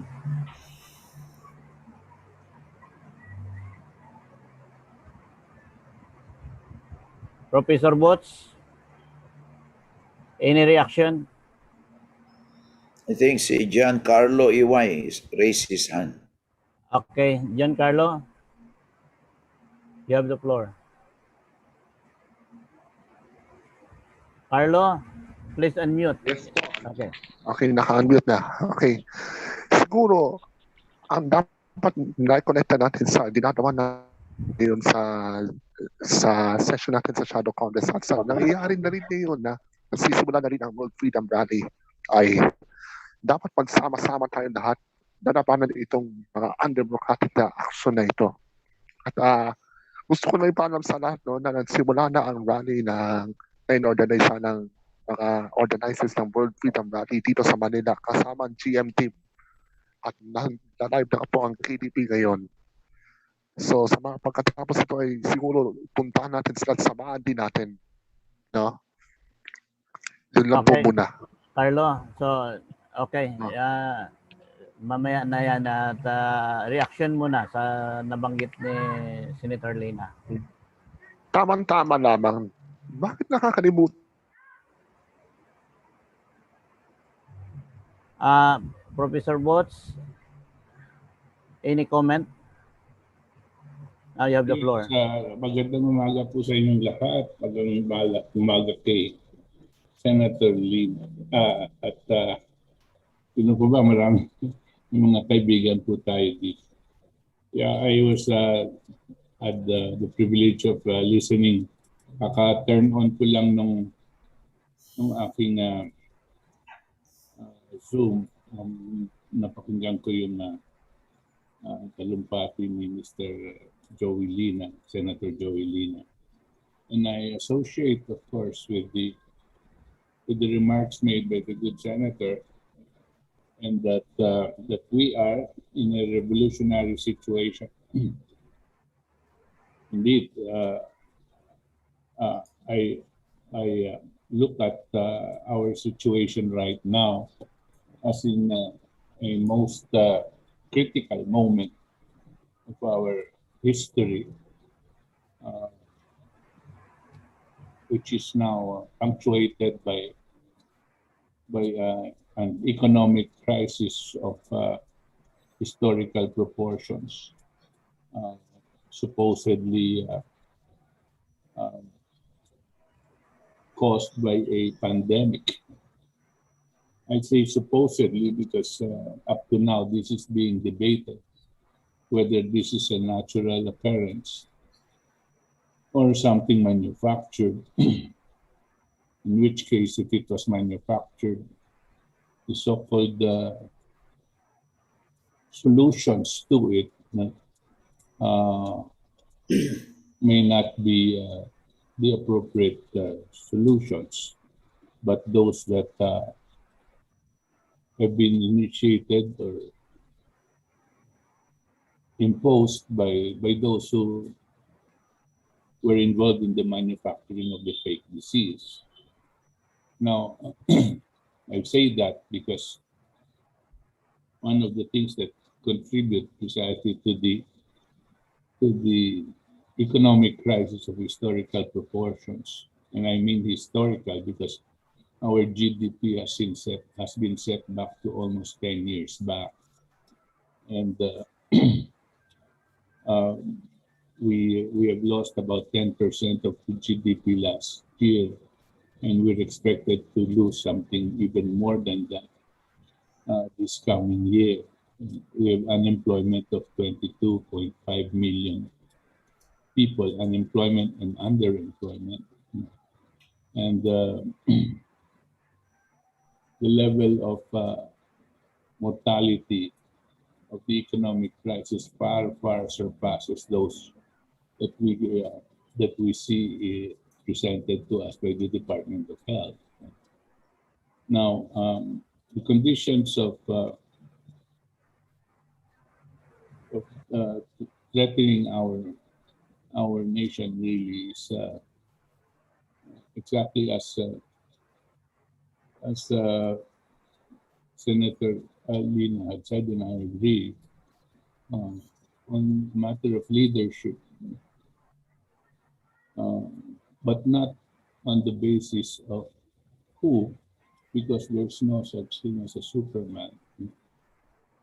But to me, the question that should be asked is what?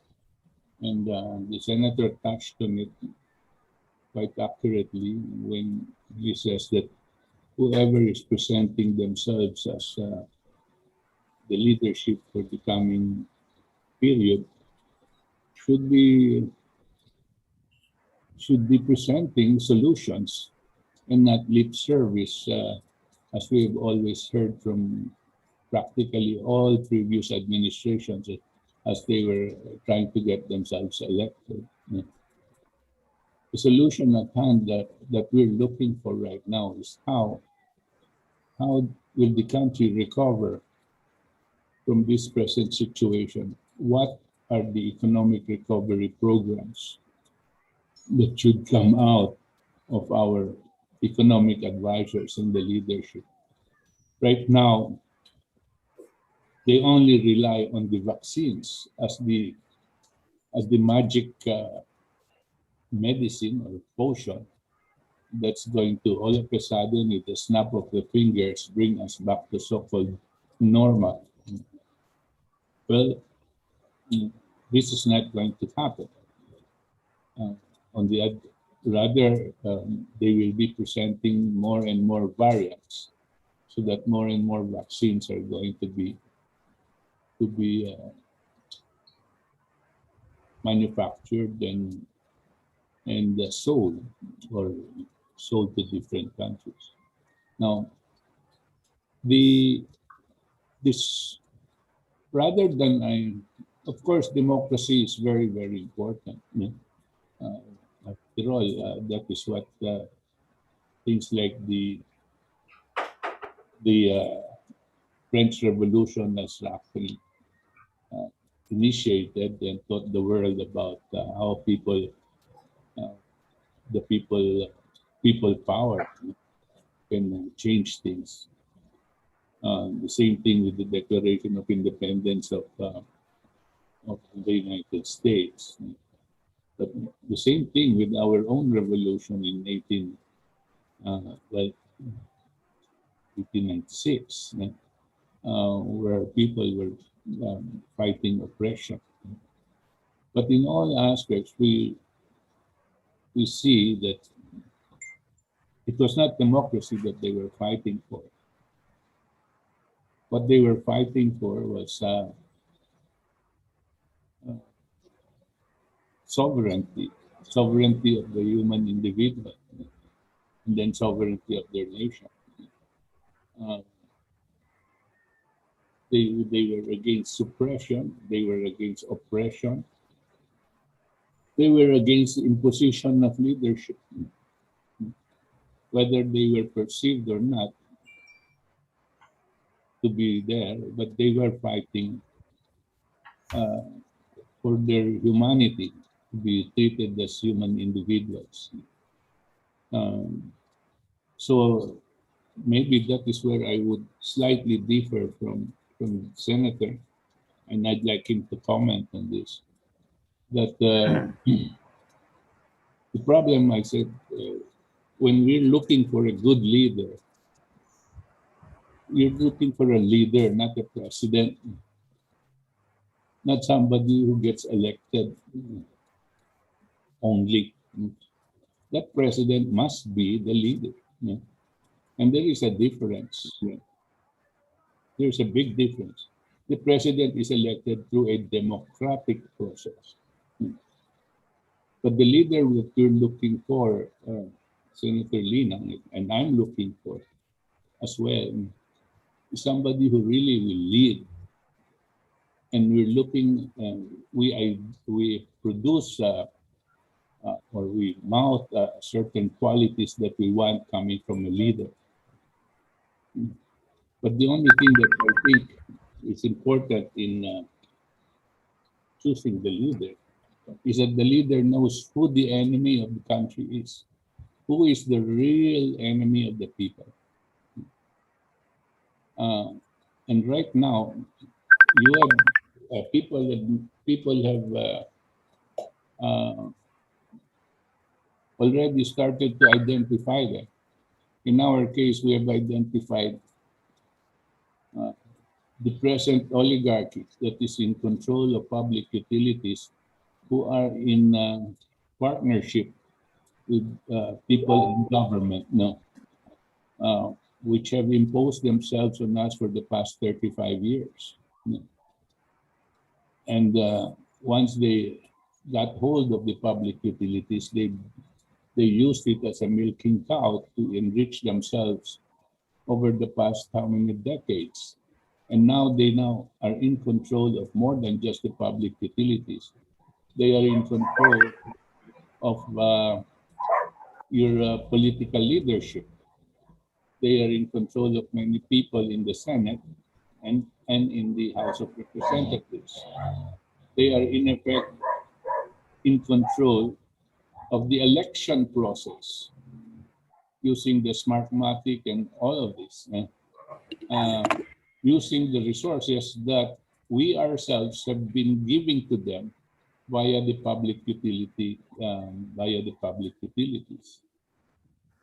So to us in the KDP, that is one of the major enemy of the state. And unless we take back our country away from their control, we may not even have the luxury of really freely choosing who our leaders will be. And that to me is what sets it up in a revolutionary situation. That's just my comment. Thank you, Professor Bots. Senator Lina, may we hear your reaction from what Professor Bots had mentioned a while ago? Maybe I was not able to emphasize or explain in detail what competence means.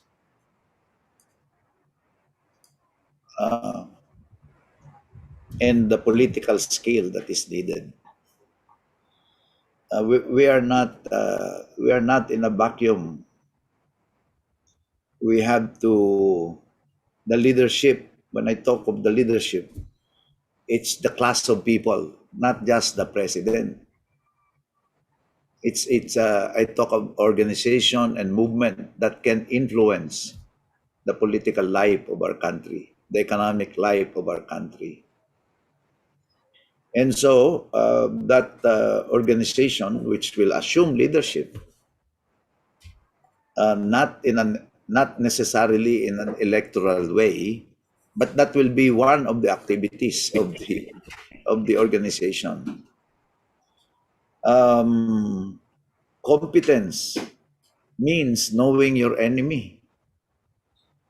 Because how can you bring about the reforms that you need if you do not know who are the stumbling blocks to the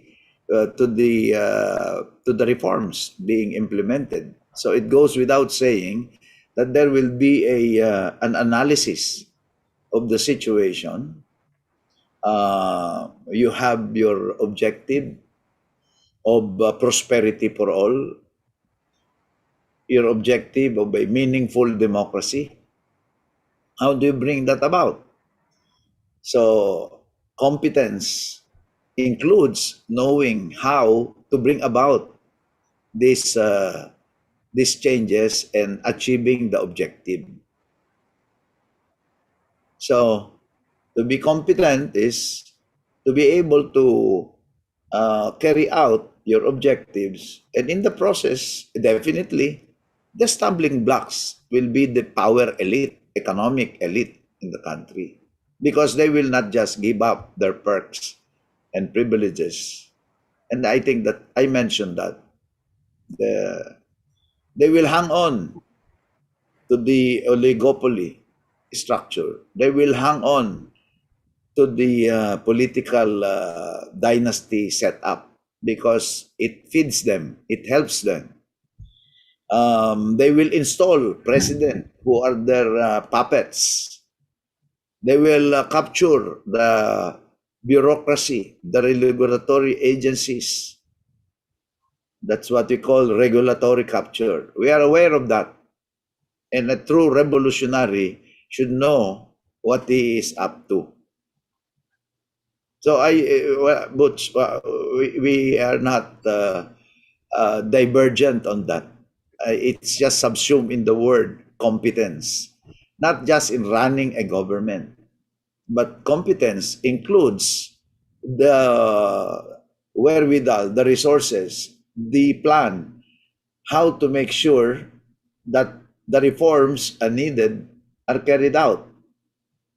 And that will include elimination of the stumbling blocks. And they are there. They are there.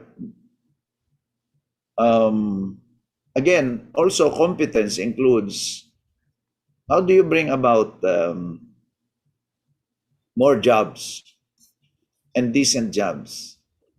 How can the people have share in the wealth that is being produced? So there must be concrete programs. And I'm sure, for example, if you talk about profit sharing, nako, lalabanan ka kaagad.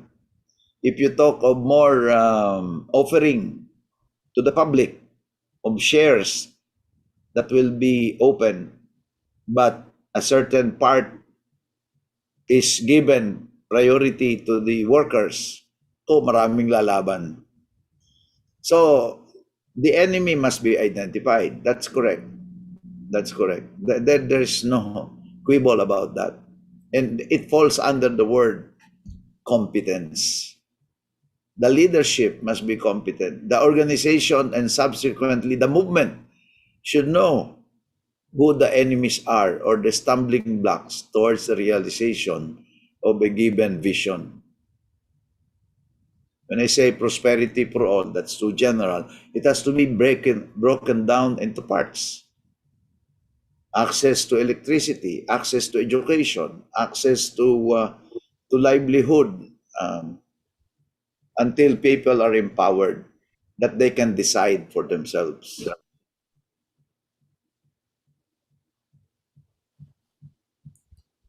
Professor Bot, ini additional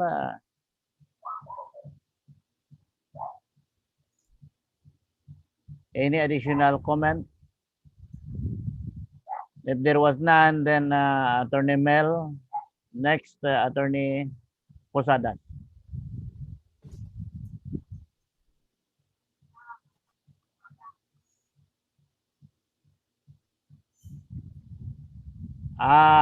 Please unmute.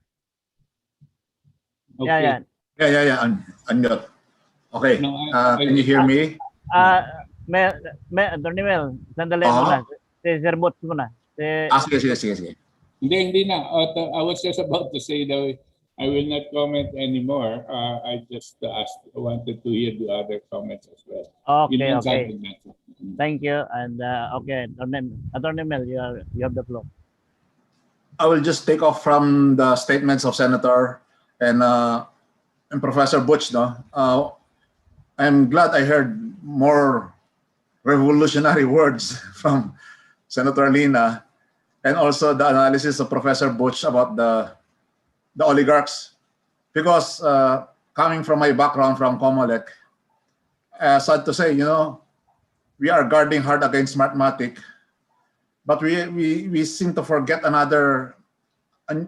new brand of cheating that's emerging, which we are not paying much attention to under Chairman Abbas. If you notice, our voter database is unusually bloated. Unusually, I personally, I had an experience when I was still in Comelec. There's this group of islands in the West Philippine Sea, or between Tawi-Tawi and Malaysia, the Turtle Island groups, the Mapon Island groups, the hinterlands. There are precincts there that do not exist. There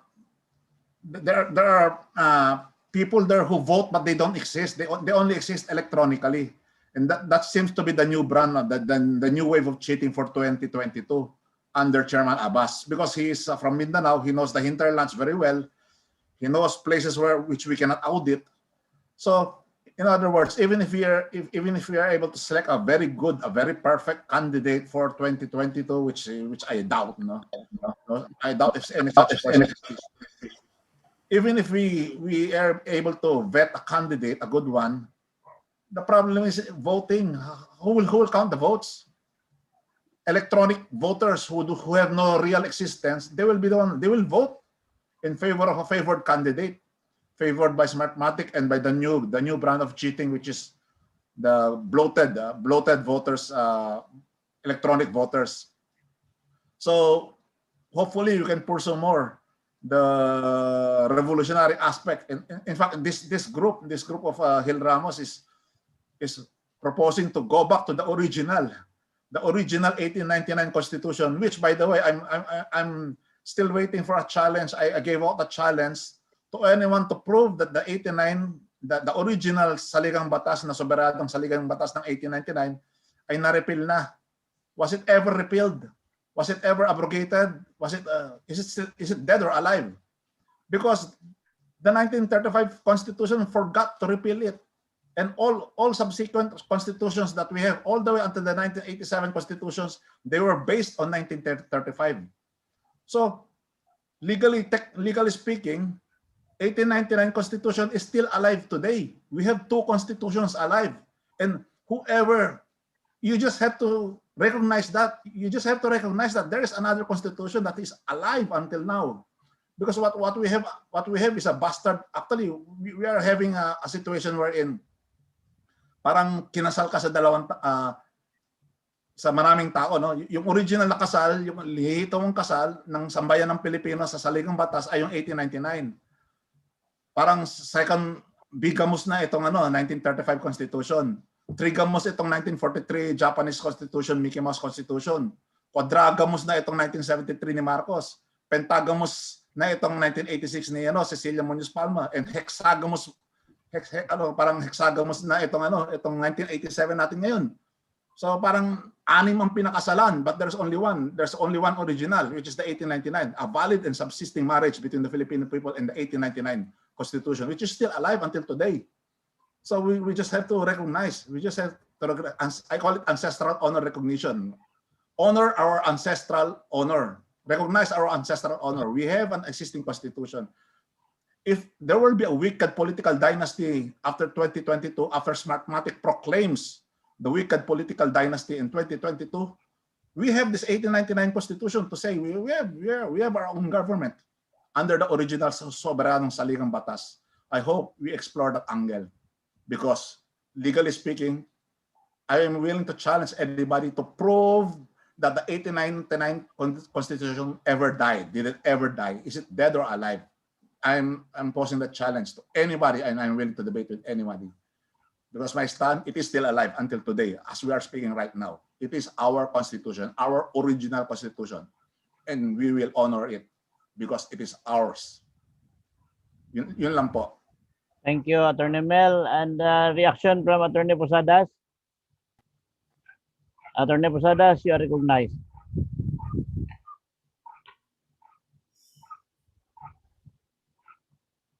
While we are waiting for Attorney Posadas Any Wala siya. reaction from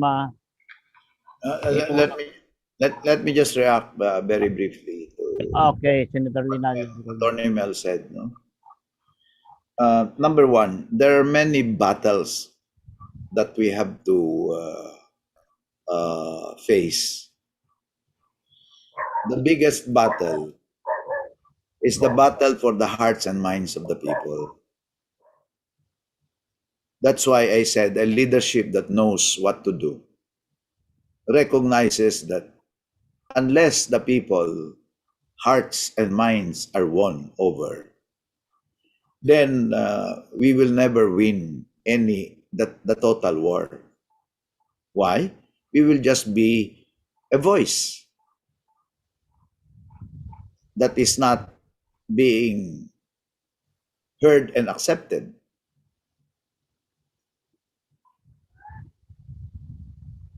And that includes that will need education, massive education of our people. But there is a big hindrance in that particular battle for the hearts and minds of people. There is this Facebook, Google, and they have perfected the art of big data, understanding and knowing the profile of each voter, and therefore influence them without the voters or the people knowing that they are being influenced. That's another battlefront. It's a stumbling block in the battle for the hearts and minds of people. Yes, the padded votes, the Smartmatic itself, the election system, automated election system. But if we are organized, let's divide the work, Mel. The experts in that field, the techies who understand automated election system, then they have to take the lead in that area and not wait for anybody else. As in short, if the efforts are still short, then more efforts must be exerted to make sure or to challenge the COMELEC in this area. And we have to be smart in doing so. So, ang kuwan ko lang is division of labor. If we are not coordinated, if we are not organized, then it will be difficult for us to win the war. There's the war in the battle in the West Philippine Sea. I have taken a big role in this battle, no? But we have to educate our people. What is this West Philippine Sea? What is that arbitral award? So that it becomes an election issue. Ano? So tulong-tulong, coordinate. Now, as to whether the 1898 Constitution is still binding, mag-usap na lang tayo, Atty. Mel. I will not debate with you. Ano?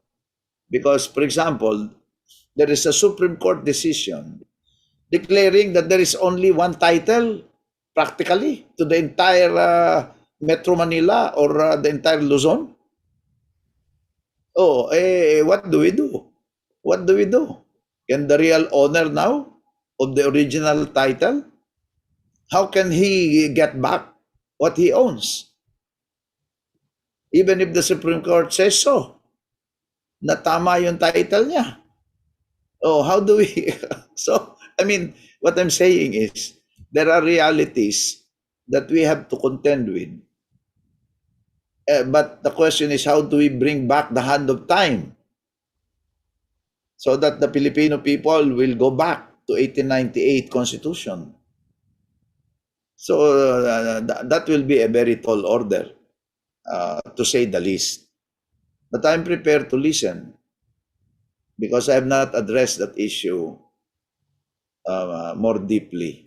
I've heard it already, but hindi ko na-digest pa.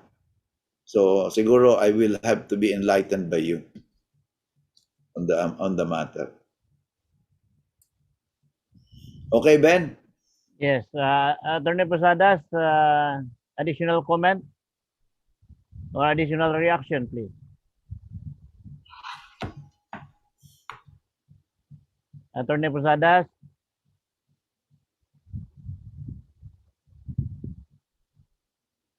Wala siyang So,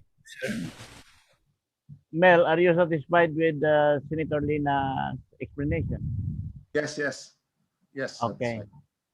So, any comments or reaction from anybody? May, Attorney, I have a suggestion, Ben. yes. Okay, go ahead. So that we can squeeze the juice, the sweet juice out of this encounter. May reaction na ako, no? May reaction na ako, no? Sige, sige. May question na ako, no? Carlo, just a moment. Okay, do muna. Senator Lina has the floor. Okay. Okay, do. We can compare notes. I share with you what our group is doing. You share what you're doing. So let's see where we can unite and push this point of unity. Para something concrete happens here. I'm sure you will not. You will agree with me that it ultimately is the battle for the hearts and minds of the people. No? Wala kang magawa sa demokrasya kung ano yung formal democracy, kung ano yung resulta ng eleksyon mo, as long as it is honest and orderly.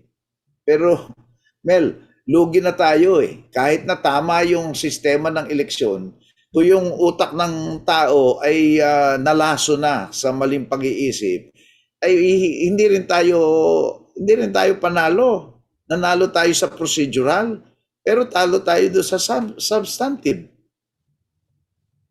Because the ones who will be elected, assuming the process is clean, will just carry out their own programs that are not necessarily the programs that will solve the problems of our country. So, ang daming battlefronts. Pwedeng mag-divide tayo ng trabaho para hindi lang kayo may trabaho sa ganyan, ano, Amel, then isi-share namin doon sa iba. O sumama rin kayo dito. Yung iba, nasa battle nila sa nutrisyon. Sa nutrisyon, ano? Oo.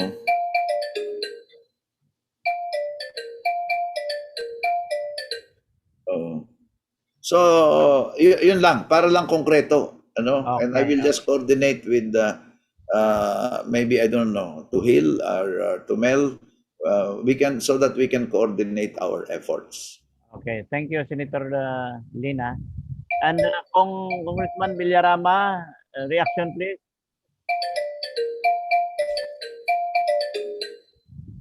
Hello. Kong Villarama. Opo. Magkasama po kami ni Senator Joey sa isang grupo matagal na. Kami nila Mel, no?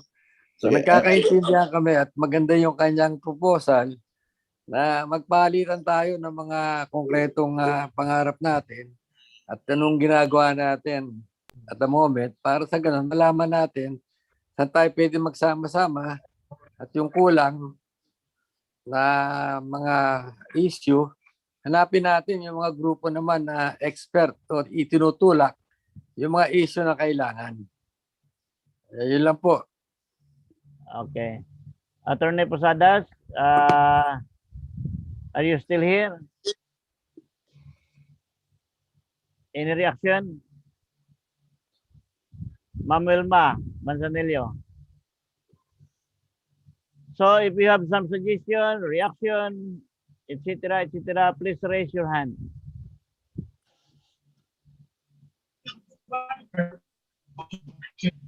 Attorney Posadas, you are recognized.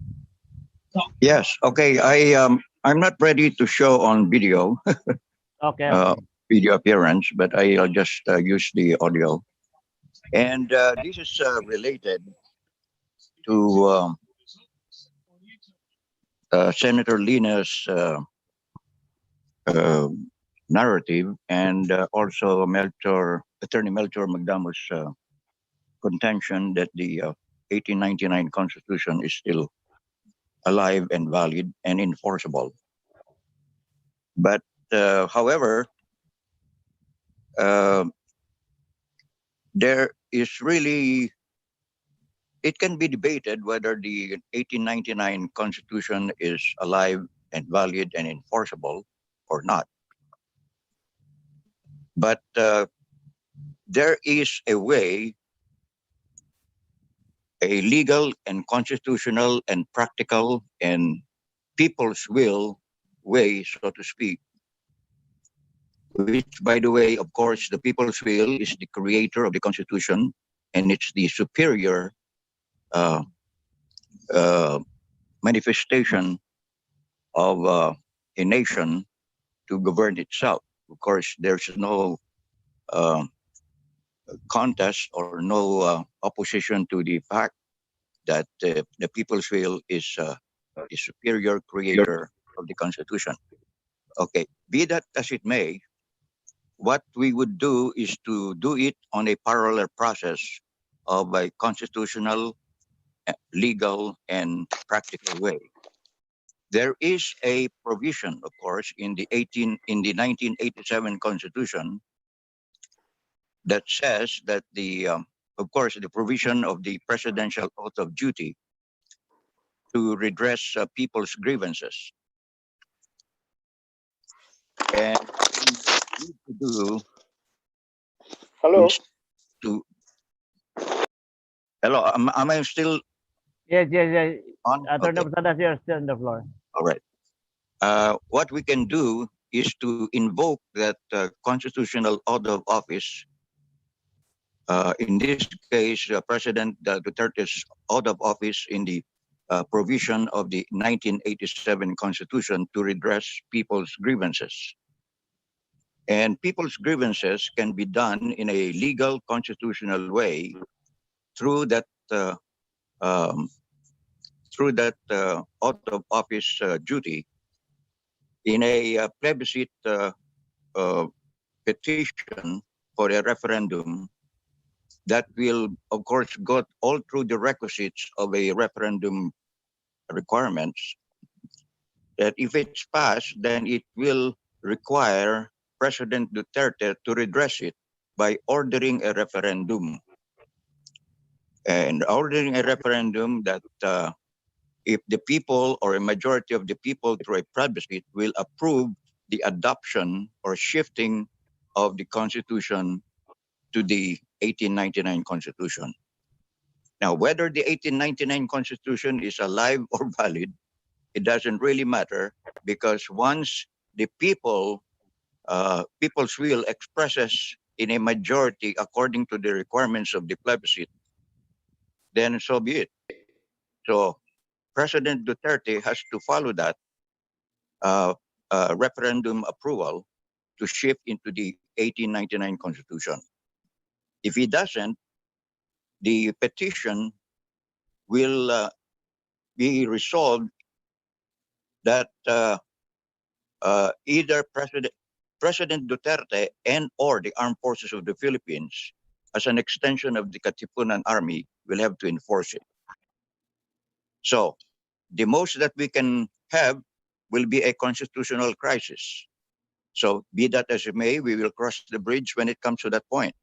But this is one way that is timeless, regardless of any precedent, as long as it's under a democratic constitution that has a provision for redressing people's grievances. So that's for a starter. That will be our main point, regardless of anything that we do. We can always talk about everything else, but we will have that as a solid ramming, as a solid post to ram it through everybody's throat, so to speak, if it has to be that way, because after all, it's a revolutionary idea. But it's not really a revolutionary idea, because it's based on the provision that the people's president under the Constitution has a duty of office to redress people's grievances. And if the people's grievances in a petition or a plebiscite for President Duterte to order a referendum and it gets approved, so be it. So that's for starters. Thank you. Okay, thank you, Attorney Posadas.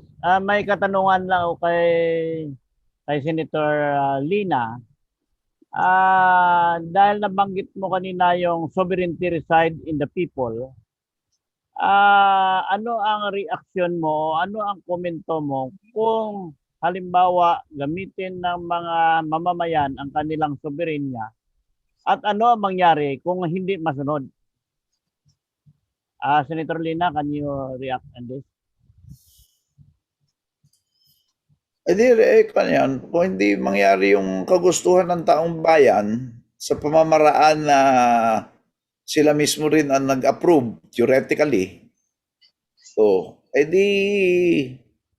revolution is always available. Okay, thank you. Okay, so I think I have to excuse myself already, Ben. Okay, thank you very much for coming. I have another engagement. Para sa bayan din ito. Pinag-uusapan namin yung West Philippine Sea. Okay. Maraming salamat, Ben. Maraming salamat sa inyo, mga kababayan. God Thank bless you, you, and please keep safe. Keep safe. Okay, thank you. So, any comments from what you have heard? Or any suggestion? Kasi sa akin nakikita ko na majority sana ng mamamayan ang gusto. Ang problema lang, kung minsan may conflict dahil ayaw ng nakaupo pakinggan ang taong bayan. Geoffrey Balsi, can you react on this? Yeah. Itong pinapag-usapan kasi natin refers to palaging we're focusing on the form. No? Wala akong angal dyan sa form of procedural and so on and so forth. No? But yun nga, huling-huling sinabi ni Senator Lina is precisely what I wanted to point out. No? We are, yung first statement niya, we are in a revolutionary situation. No? Nothing is going to happen, not even this thing about moving towards a constitutional crisis, and moving towards 1899. If you do not really have the country is not controlled by the people anymore. No. It is precisely what we have been pointing out in KDP, that the oligarchic control of the country has meant that they have stolen our sovereignty. They own the country in connivance, in conspiracy with people in the political leadership. I pointed out that most of the senators and a lot of the House of Representatives, and even to some extent probably Malacanang, are owned by the oligarchy. Every election time, they are given monies by the oligarchy. And there are only about 10, maybe a dozen of them, no, that distribute these resources to them, which means they owe their positions in government to the oligarchy. Let us not be fooled to think that the so-called oligarchy, while they earn roughly about maybe 5 to 6 trillion pesos a year on the country will not be able to buy up the whole election by giving a couple of billion pesos to the COMELEC. Use your imagination. If they earn and they collect about 5 to 6 trillion pesos, I'm talking about electricity, water, and telecom only. How much does it take in order to be able to control Malacanang? 50, 100 billion, barya lang po yan. How much does it take to tell the COMELEC these are the these are the electors that we want, candidates that we want to come out? Barya lang sa kanila yan. And the sad part about it is, the ones giving them the money is coming from us because we decided to privatize these public utilities. Ang public utilities po, gatasan talaga yan. Gatasan. They don't really even have to put up their investments that will give them the type of income they want. What they're getting is a privilege. It's a privilege of taking control of the public utilities and collecting from the people almost at will whatever they want, because their agreements with government is government must not intervene. Okay. Yan ang kanilang posisyon. No? Now we cannot at this point look into this change in forms.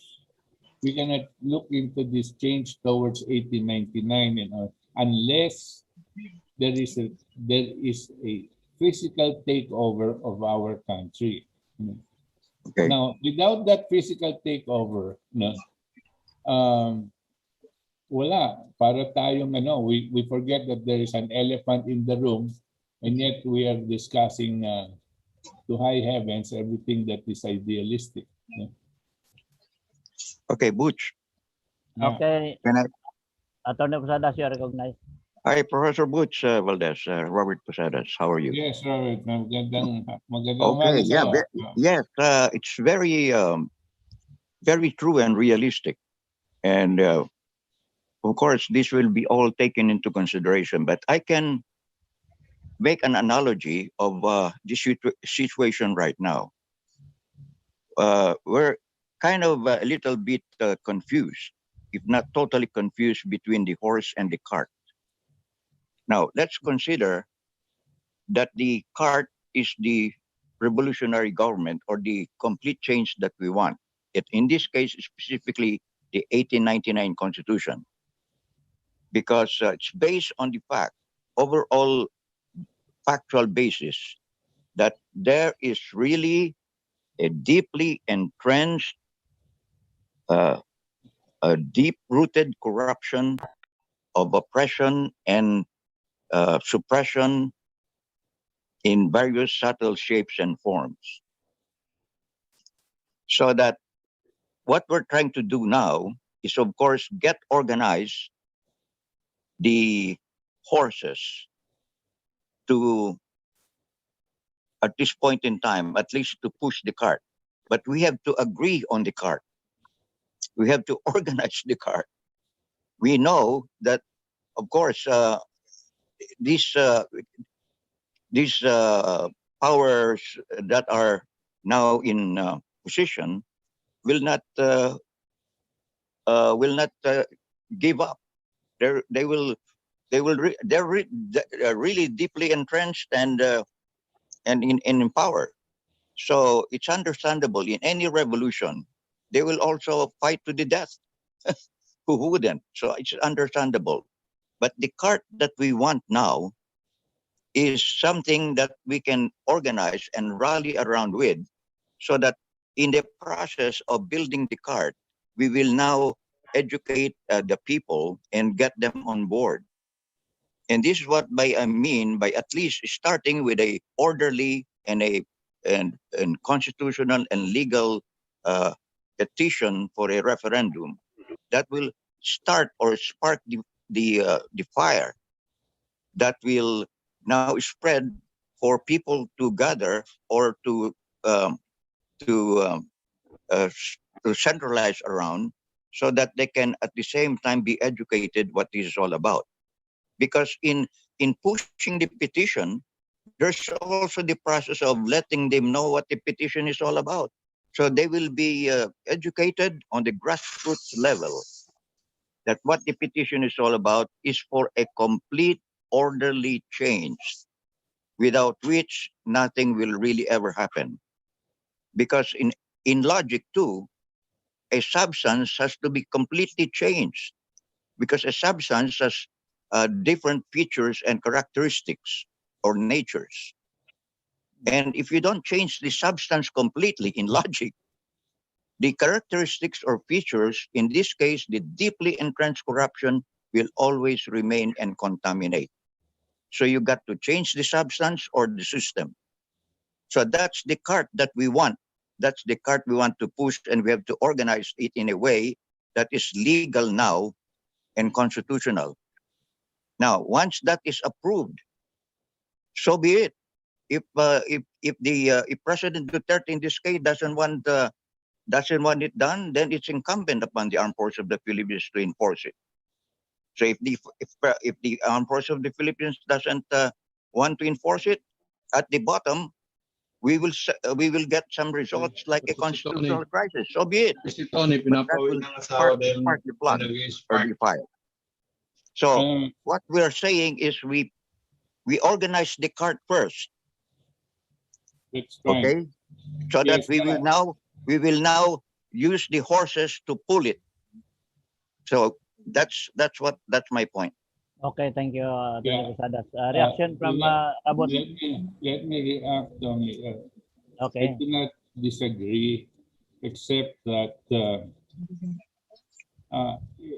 it is when we talk to the people, when we get the so-called people, the masses, to understand this thing about the 1899 Constitution or the need to change the Constitution, I would think that it is not as exciting or compelling to them as what they might feel in their stomachs. Whenever we get the people behind anything, historically we have had we created an image of who the enemy is. In 1886, the result was a result of the people being creating the image that Marcos was the enemy. And subsequent changes in government as well. We focused on the individual leader as the enemy. And prior to that, in the same way, there have been individuals that were used as the enemy in order to get elected. On the other hand, all the time, we forget the real enemy of the state. And it was when you're out, the one that had taken over our sovereignty. People misconstrue sovereignty being threatened by an outside power trying to invade us, much the same way we talk about sovereignty now with China. But the more insidious attack on our sovereignty is the one from within, the one that you didn't notice, the one that had been given the privilege of deciding who lives and who dies among the Filipino people. That's the present enemy of the state. We do not control our country. Not even with that referendum are we going to get any kind of result. That's my opinion. In order to educate them on the benefits of the 1899 vis-a-vis the 1987, before anybody or a critical number of our people get to understand it, this is amidst all the crisis that we face, the health crisis, the economic crisis that we face, while they are starving, while they are dying, we will talk to them about the Constitution. Now, we have to identify who the enemy is.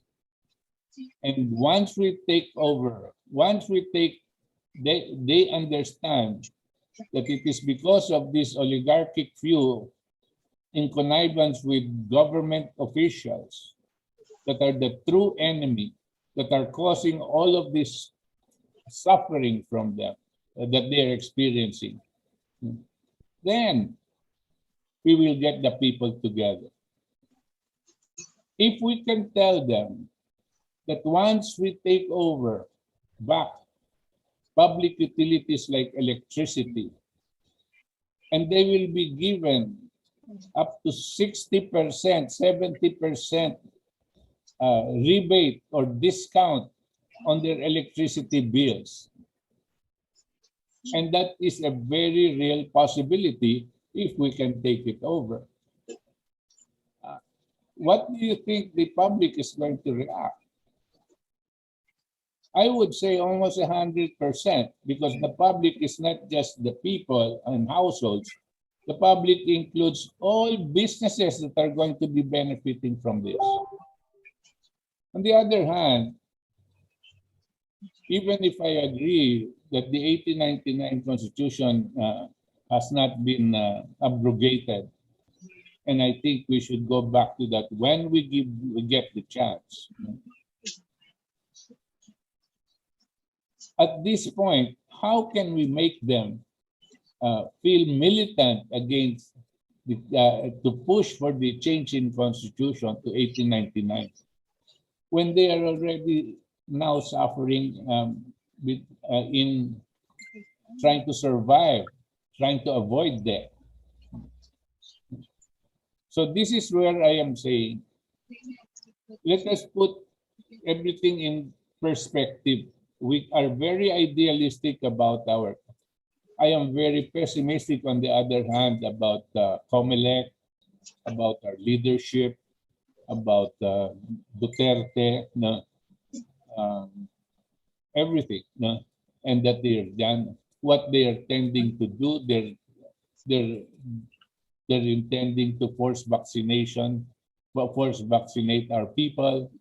They're ramming down our throats these ideas about COVID-19 and new variants, when there are contradictory statistical information that they themselves are coming up with. All of these things. As far as personally I'm concerned, and I'm sure a lot of people, this government has lost all credibility. And it is the most ideal time. This is why we are in a revolutionary situation. This is the most ideal time to get our people all to act as one against the enemy of the state. The principal enemy of the state right now are the oligarchs and whoever are in connivance with them in government. Okay. Reaction, Attorney Posadas? Yeah, yes, Professor Butch, that's a very good, excellent point, and that's what I'm referring to.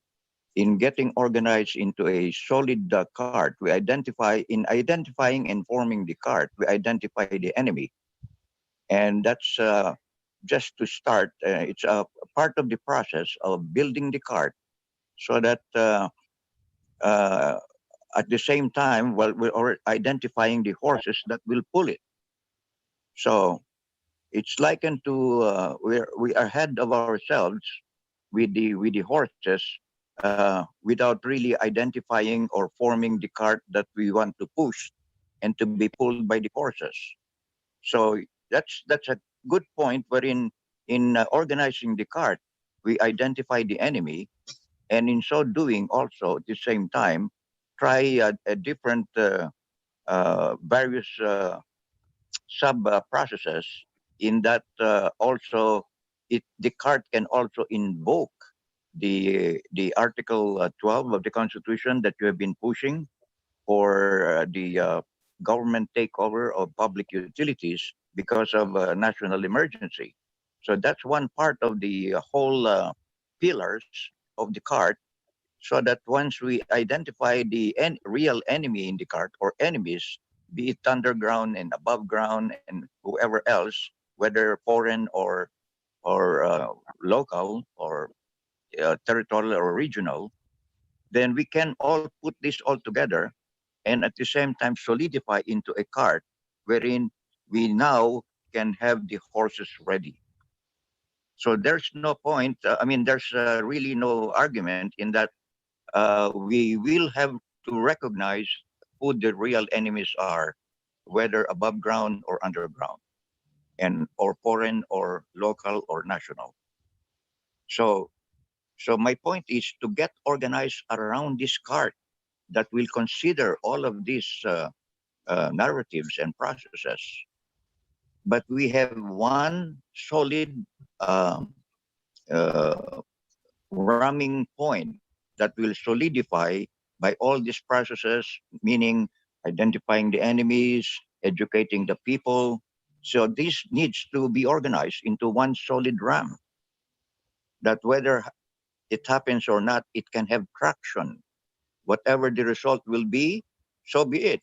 Be it uh, the result will be a revolution or not, but we have to start something because we cannot just wait for these people or President Duterte to apply the national emergency on public utilities. We just have to have a spark, a solid spark that will be part of the processes in the cart. Uh, Okay. So, Attorney Posadas, kaya kanina tinanong ko may tanong ako kay Senator Lina, ano ang mangyari kung if the sovereignty of the people was exercised but the government did not heard what they are clamoring? Ano ang mangyari sa kanya paninaw? Pero hindi niya nasagot kanina yon. Pero para sa akin, sa lahat na nakikinig, we have our constitution, may kasabihan when the law, all laws are made by man. Once the law is violated and that needs to be amended. So kaya yan nga na ang 1899 Constitution, dapat lang, kung hindi naman ito nasunod ang 1987, let's go back to the 1899. yes, constitutional crisis will be the bottom line. So if the Supreme Court has to act, if the Supreme Court doesn't have to act, then it's also the relic on its duty. So now we have utilized every means and effort to make everything peaceful and orderly, legally and constitutionally. When even the Constitution, when the Supreme Court itself, which is the institution to protect and enforce the Constitution, does nothing about it, and so be it. Then there will be a revolution, and let the armed forces take its sides. So wouldn't it be better for the armed forces to just invoke the plebiscite or referendum, whether it's been approved or not, that it's the people's will, because after all, it's been started, and we have exhausted all means and ways to have a complete change, because without complete change or logical change, nothing will ever change. Okay. So it will be useless. Yeah. So, So it will be a constitutional crisis after all, and let the Supreme Court decide on it. And if it doesn't decide on it, let the armed forces take over. Yeah, Whether for the people or for the present government. Let something happen. then that will create this spark. Attorney Posadas, I think Geoffrey Balsi has comment on that. Geoffrey Balsi, you are recognized. Please unmute. Geoffrey Balsi, please unmute and say something. Yeah. Okay, please unmute. Okay. Thank you. All right. So I'm in general agreement with what everyone says about the rule of law, about the oligopoly, about poverty and the tyranny. But there is a higher rule of law, even than our very own state. It is natural law. Can someone please unmute themselves? It is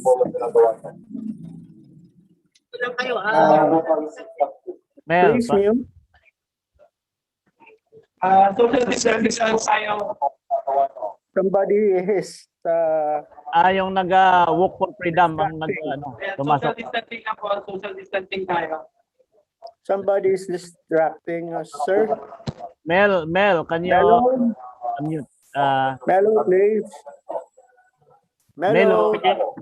Hello. Saglit muna, Jeff.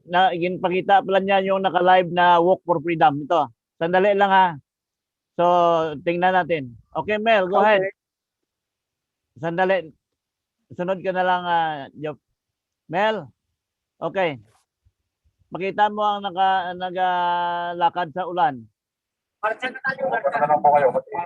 Okay, kasalukuyan pong may military permit, no? So, pinahanap kami ng lugar. Teka lang, malakas ang ulan. Okay. Bilang mga tagapaglaban ng kalayaan natin, no? Sa constitution. So, Al. No. So, ano balita sa inyo dyan? Opo. Siguro po. Start na tayo. Sige po, mag-march po tayo para habang naglalakad po tayo, nasaan na kayo natin, no? Saan na location nyo? Strategy natin. Kaya sa atin. Pero na ito, nilunsad na po natin ang paglabas ng declaratory relief para sa mga kapatid nating pulis at militar na nako-coerce para magpapakulam. So today, pakikontak po yung mga kapatid nating kapulisan. Kung kayo ayaw nyo na magpapakulam, nandito po ang Missing Maharlika. Nilabas na po namin ang form para kayo po ay makapag-fill out at may paglaban ninyo ang inyong constitutional right to life. Ang magiging strategy po natin, magsasaba po tayo ng kaso sa buong Pilipinas. Buong Pilipinas, isimulan natin, hindi nila alam kung saan, pero buong Pilipinas, magsasamba tayo. Ngayon,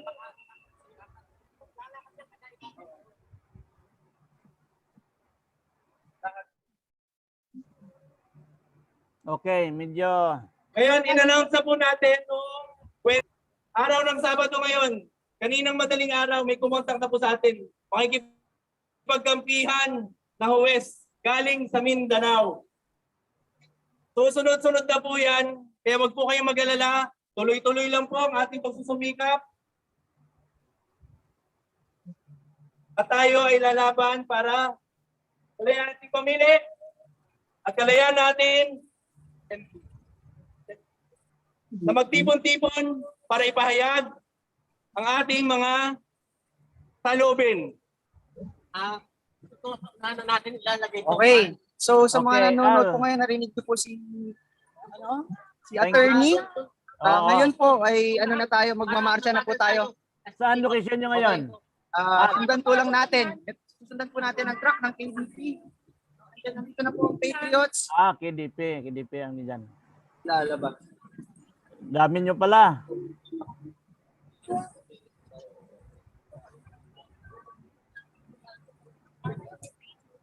Okay, Eto Mel. na! Magsisimula na ang marchang malupit natin! Ingat kayo, ingat. Ingat. Lumalakas ang ulan. Punta ako sa harap. Punta tayo sa harap.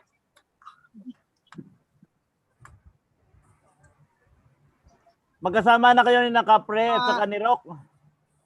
Ay, saglit lang po, mag-headset ako. Sabi ko, magkasama na kayo ni Rock at saka ni Kapre. Hello po. Magkasama na kayo ni Kapre at saka ni Rock. Hello po. Yes, marinig mo ko. Yes po, andito na. Ito si Capri, kasama ko na ngayon. Okay. At ito ang mga Patriots sa likod. Mga nakapayong, pero tuloy. Mabuhay kayo.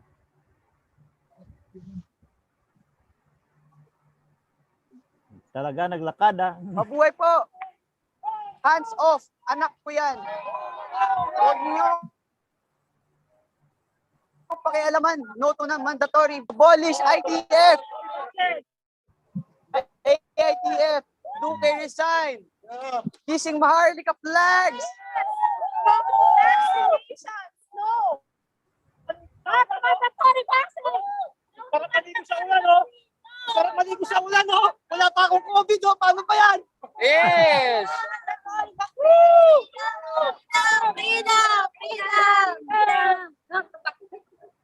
Yan. Attorney, Polly with us. Kasama natin magmarcha sa ulan. Hahabol Hello ako. po. Habol ako after Ma'am plenary. Rose. Hello.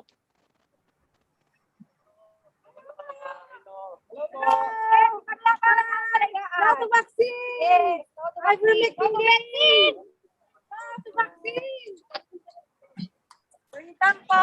Freedom! Para sa human rights namin! Hindi na kailangan na ang bakuna! Yes! Ayaw namin ng bakuna kasi mga anak namin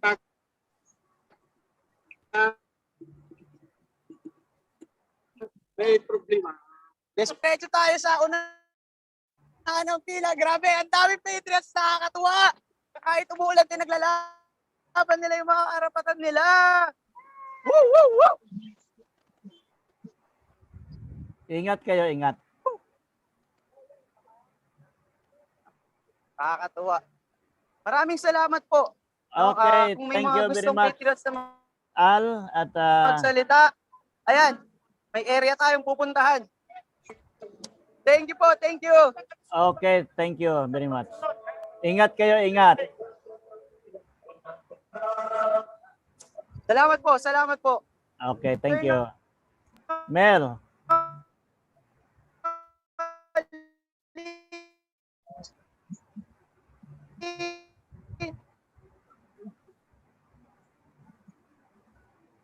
Putol-putol na kayo. Mel, can you hear me?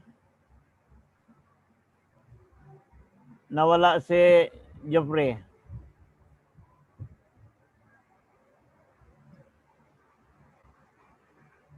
Okay, sir, bots.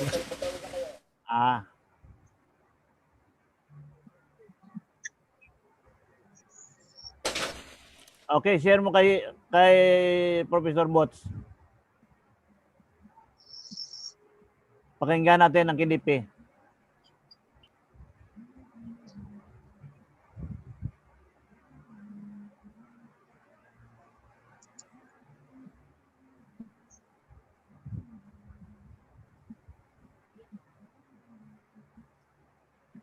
Okay, Professor Bots, you are recognized. Yeah, okay. Yeah, gusto ko lang mag-congratulate dito sa mga nagrarally ngayon sa may Baklaran. Bagamat malakas ang ulan at bumabagyo, andyan pa rin sila at nagsasacrifice para lang may ipahiwatig sa ating mga pamahalaan at sa mga tao na ang Gising Maharlika at ang KDP at ang mga iba pang mga kaalyadong organisasyon na kasama dito sa rally ay naninindigan at hindi kami pumapayag dito sa plano ng gobyerno na gawin mandatory ang vaccination. Ito po ay labag sa pinaka-basic na human rights at lalong-lalo na dahil itong mga vaccines na ito ay experimental drugs, no, that have already documented thousands of deaths around the world, no, and many side effects. No. At kami po ay nag-aalangan hindi lang sa aming mga kalusugan kundi din sa aming mga kapamilya na baka may mangyari sa kanila at hanggang baka mamatay. Dahil marami na rin cases dito sa Pilipinas na hindi rin i-report ng DOH pero namamatay sila pagkatapos nilang mabakuna. No? At ang aming pong mga ibang kamag-anak, ganyan na rin ang nasapi. Dalawa na po yung halos buntik ng mamatay. At ito pong mga vaccination na ito, ang ginagawa nila, pinapapirma kayo ng waiver bago kayo mabaksin. No?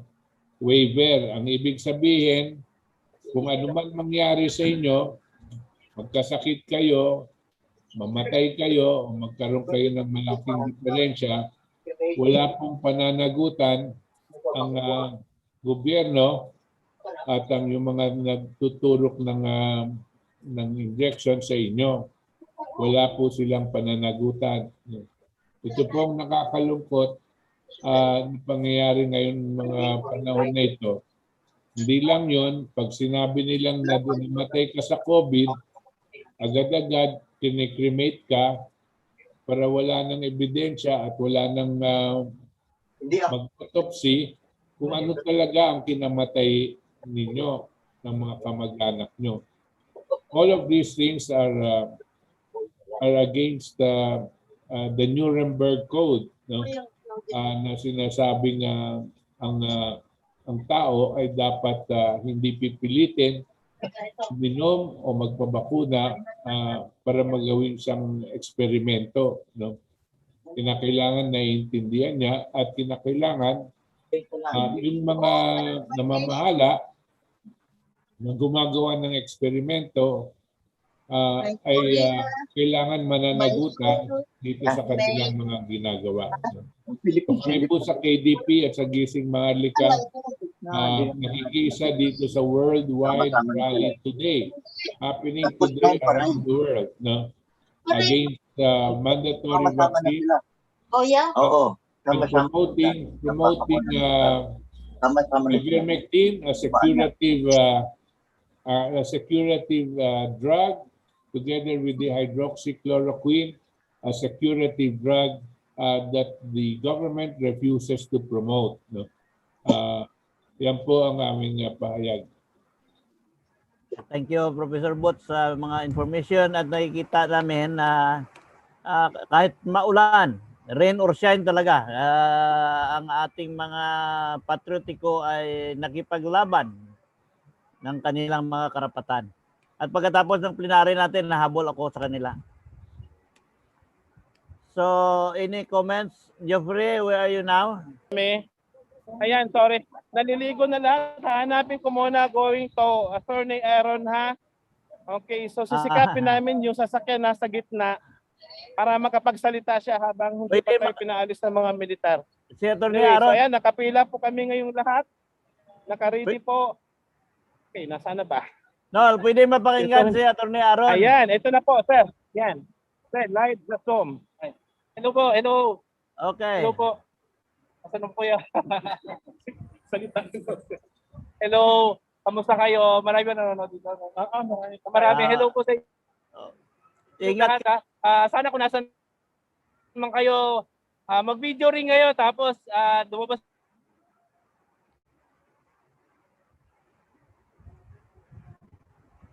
kayo sa bahay nyo, ilabas yung karapatan nyo, no? Para sa inyo sa atin. Kung ayaw natin, dapat ipaglaban natin ang constitutional rights natin. So, hindi nyo kailangan magpunta dito, pero sana kung nasan man kayo, lumabas kayo ng bahay nyo at ipagpahayag. At malaking tulong yan sa ating lipunan. Ngayong linggo pala ito, meron kami i-announce sa Gising Mahardika TV. Ito makakatulong sa ating buong bansa, no? At malalabanan natin yung medical martial law sa pinakamadaling paraan. Abangan nyo po sa Gising Mahardika TV. Yes, okay. Thank you, Attorney. Okay, Ayun po, thank you. habang hinahanda po namin yung aming sasakyan para at least makapagsalita si Attorney dito ng maiksing panahon po. Ayan.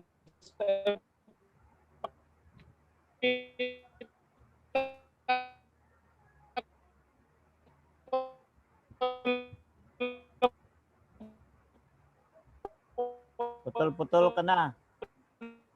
Sa inyo, kami po ay nakapila yon at talagang maharlikas. Ayan, kaway-kaway po. Ay, ma'am, ano masasabi niyo po sa ating activity ngayon?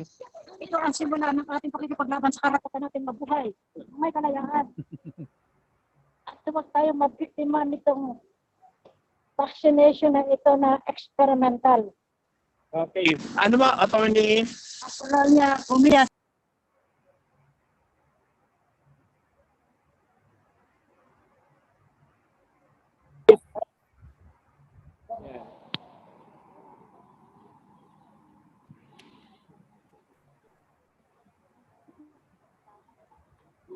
Mga abogado pala natin, nagapaulan. Nagpapakita lang ng talagang seryoso ang laban.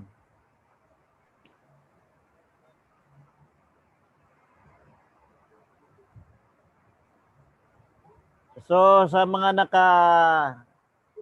nag-aobserba at nakakikita mamaya pag na-post ng Gising Marlica ang mga pangyayari sa daanan, diyan niyo makikita na talagang ang mga patriotiko natin ay talagang mga patriotic, hindi yung patriotic lang.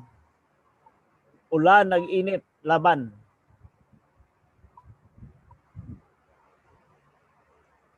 So, any comments from anybody? Makahabol pa pala ako nito kasi 11, nandoon pa lang sila sa, hindi pa sila nakarating ng Quiapo. Pwede siguro, itino lang.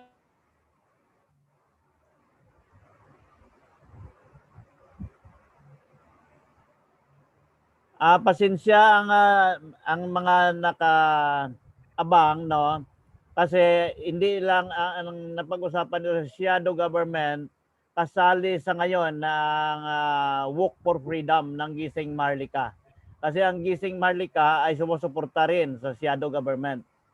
So pasensya kayo na putol-putol ang dating ko minsan ng mga naglalakad papuntang UP entrance.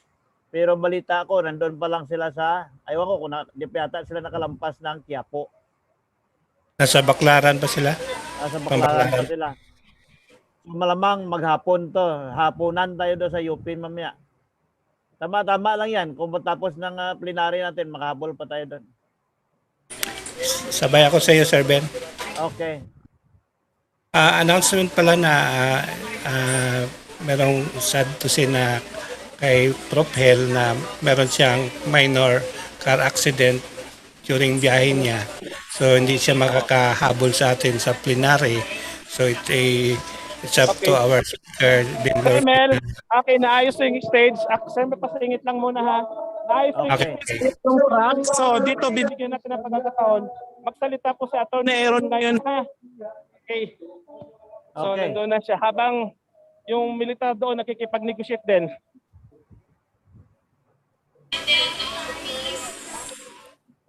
Ito yung may phone. Itong ano na to. Yan, dito siya. Okay, magsimula na Sir Mel ha. Ano ka lang. Okay. Magandang umaga ulit sa inyo mga ka-GM, mga ka-Patriot, mga kababayan. Ngayon pag-usapan natin kung ano yung mga naging strategy natin para labanan ang medical martial law na ito. Sinimulan na po natin i-launch today para sa mga kapatid nating kapulisan ang declaratory relief na template para fill out nila at maisampan ng kaso as soon as possible. Isasampan natin ng kaso all over the country. Lahat ng RTC, isasampan natin, doon natin lahat. At pagkita-kita na lang sila sa Supreme Court. Hindi magtutugma-tugma ang mga reasoning.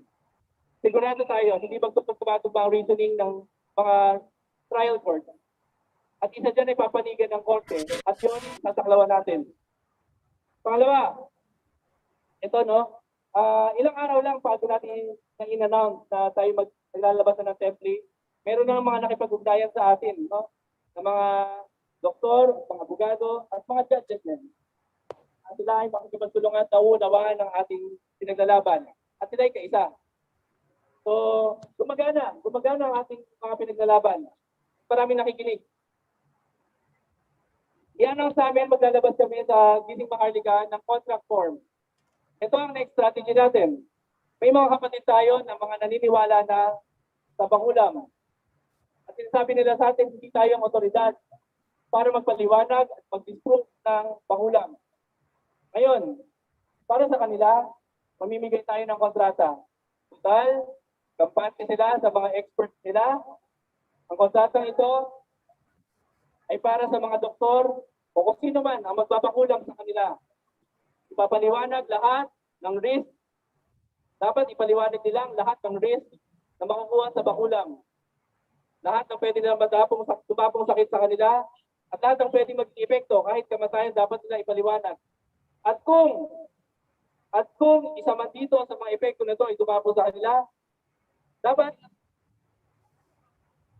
mag-take ng responsibility for damages kung sino man magtuturok at kung sino man may panukala. Dahil ayaw ng gobyerno at ng mga manufacturer na magkaroon ng liability. Kaya sila nagpapa-issue ng waiver. Kaya tayo naman, mag-issue tayo ng kontrata. Wala naman sigurong problema kung mag-issue ng kontrata. Total, kampante na sa bakulang. Siguro naman, hindi naman mahirap magbigay ng personal responsibility for damages kung totoo talagang epektibo ang bakulang. So mga kapatid, mga kababayan natin, mga ka-GM, mga KTV, mga katipuneros, abangan nyo po, Gising Maharlika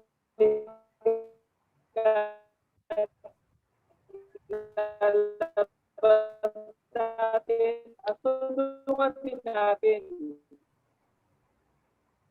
Hindi lang yung mga nabilog na ang ulo. So, maraming salamat na nandito kayo. At kung saan man kayo sa panig ng Pilipinas, huwag kayong mag-alala. Lahat ng problema natin bilang bayan, bilang bansa, hahanapan natin ang paraan at paglalaban natin dahil tayo sama-sama. Maraming salamat po at magandang umaga. Thank you, Attorney Aaron. Salamat. Attorney Aaron. Sino pa ba? Ayan. Ayan na. Palakpakan po natin ang Compactic Superstar. Magandang umaga sa inyo lahat. Pasensya na talate ako yung may sakit pa rin. At pinahali ako ng gising talaga. Inabot. Gising pa ako ng lulundog. Salamat sa inyo dahil hindi kayo nagpatinag. Raynor sa nandito pa rin tayo. Mabuhay kayo lahat. Lahat ng mga katipuneros natin at mga kabahan nilang sa sumapay-pay sa amin mula noong kita at tumutulong sa ating mga aktibidades. Kayo ay hindi napagod. At tuloy-tuloy po tayo at masaya ako na nakikita ko kanina, kinikilig ako na nasa taxi pa lang ako dahil ang dami na natin, dati 6 lang kami. Ngayon, mga 600 salamat sa inyo. Salamat, Brother Rock.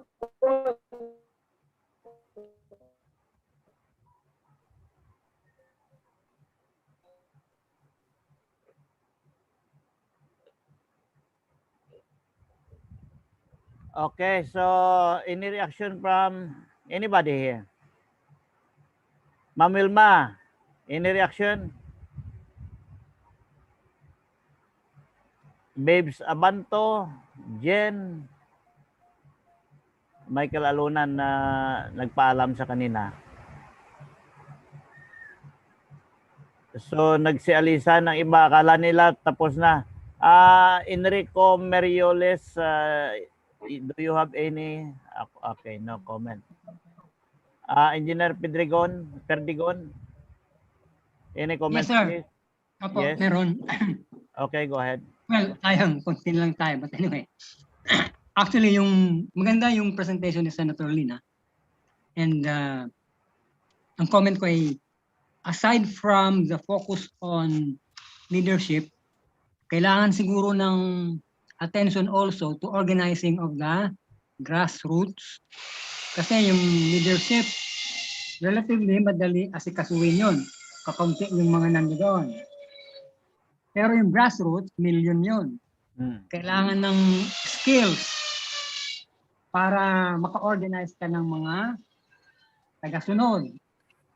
And I experienced that, katulad ni Senator Lina, naging aktivista din ako sa Diliman. And nagsimula ako in my, actually 20 years old nung ako ay nagsimula. And I think hanggang ngayon, nandun pa rin yung spirito sa akin. So yung organizing is very important. And how do we organize? Along issues, causes na familiar sa kanila. Na tayo ginagawang parang mga hayop na pinagsisiyan ng gamot na hindi pa naman napapatunayan kung ito'y nakaka-suppress talaga ng mga viral diseases. So ulit ito, tayo ay magkakama-sama, hindi tayo mag-iwalay. Kapre. Ang ating KGP, ang ating CDCPA, pinagdiriwang natin ang World Cyber Victim Day. So sama-sama tayo, lahat tayo ay mayroong proteksyon, National Preventive Medicine, at marami pa na dapat tayong ipagpaglaban. Itigil natin ang tatlong bagay. Unang-una, yung suppression, yung intellectual dishonesty. Ibig sabihin, hindi nila sinabi sa akin, yung nilalaman ng bakuna na yan, ng bakulang na yan, yung pwede hindi alam, marami nagkakasalit at namamatay.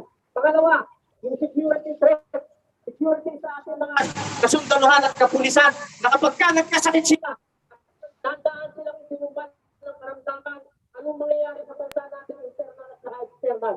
At pangatlo, pinaka-importante, yung crime against humanity. Na hindi nila isinabalita, marami nang nagkakasakit, marami nang namamatay.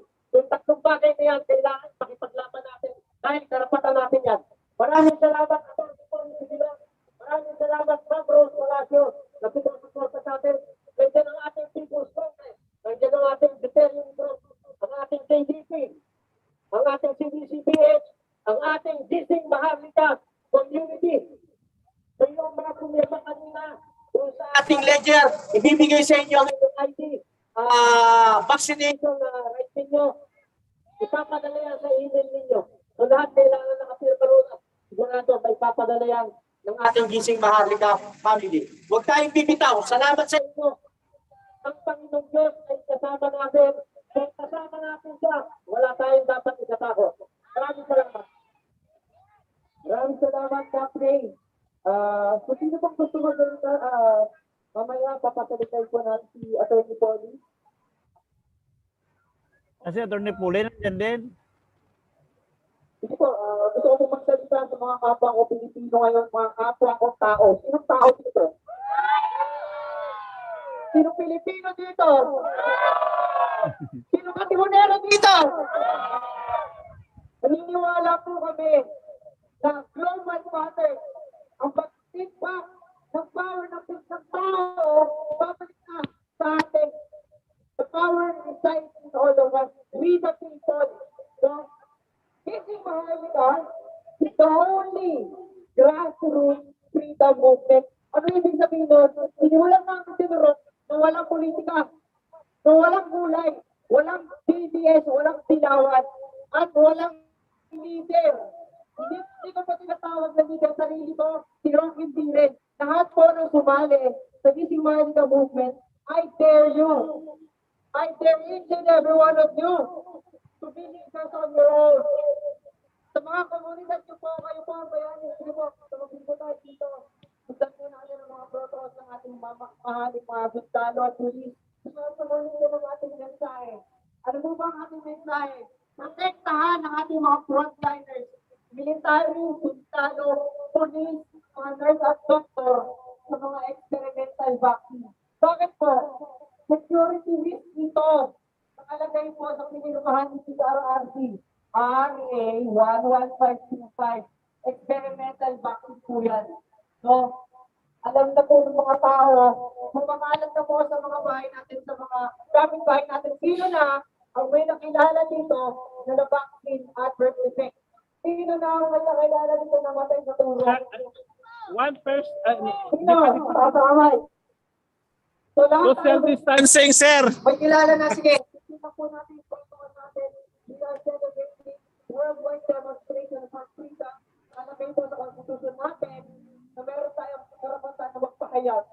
Okay? Sundan lang po natin yung protocols. Pero ito po ang gusto ko sabihin sa inyo. Marami na pong gising. Sabi nila, ang Pilipino daw ang pinakamatapang na lahi sa buong mundo. Naniniwala mo ba kayo doon?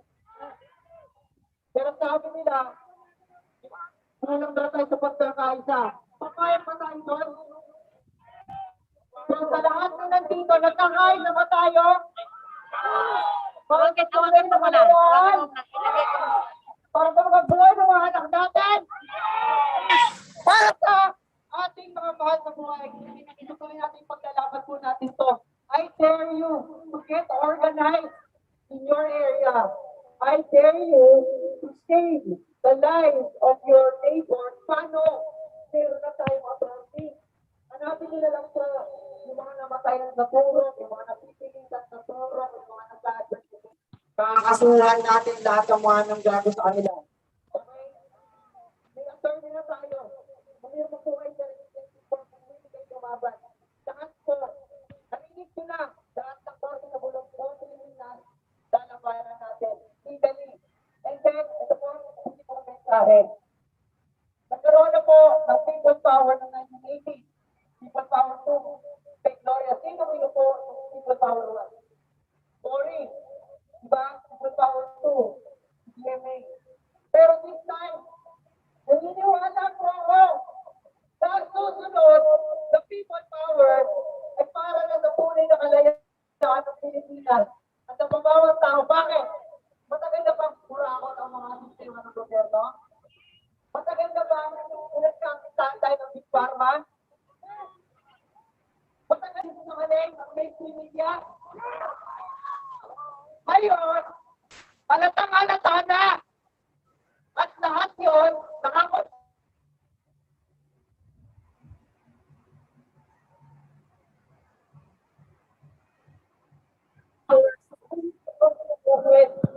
We will be in the middle of the next 7 months. And I dare you to be part of the people power. And I dare you to get organized in your own way.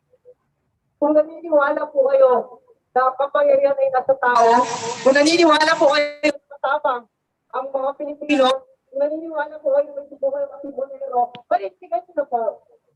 Panintigan nyo na po ang pagiging leader nyo ngayon. Kasi kung wala kang lumalaman sa Pilipinas, tayo lang. Tayo lang po, ang walang politika, ang walang kulay na lumalaban para dito sa mga buhay natin sa kalayaan. So ano po, ulit ko po, sobrang hindi po, hindi ba daw? Sobrang saya ko po. Ano makita kayo? So, kamayan niyo po, hintihan niyo po mga kasama natin. Maraming salamat po. Mahal na mahal ko po kayo. Mabuhay ko po kayo. God bless po sa inyo lahat. Hindi ba ito si Kuya?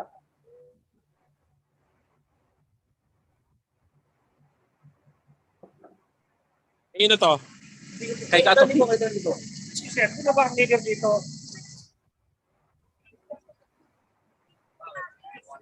Kayo na si Suffer. Tapos na. Alis na tayo. Nasaan sila ano? Tapos na tayo. Saan sila ka-pray? Tapos na. Oo. Asan sila ka-pray?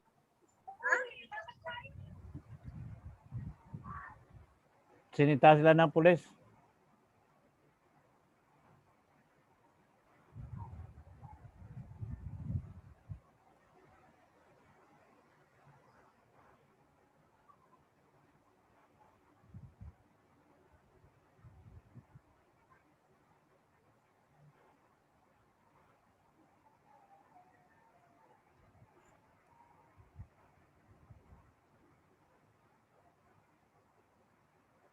Nagka-problema yata sila.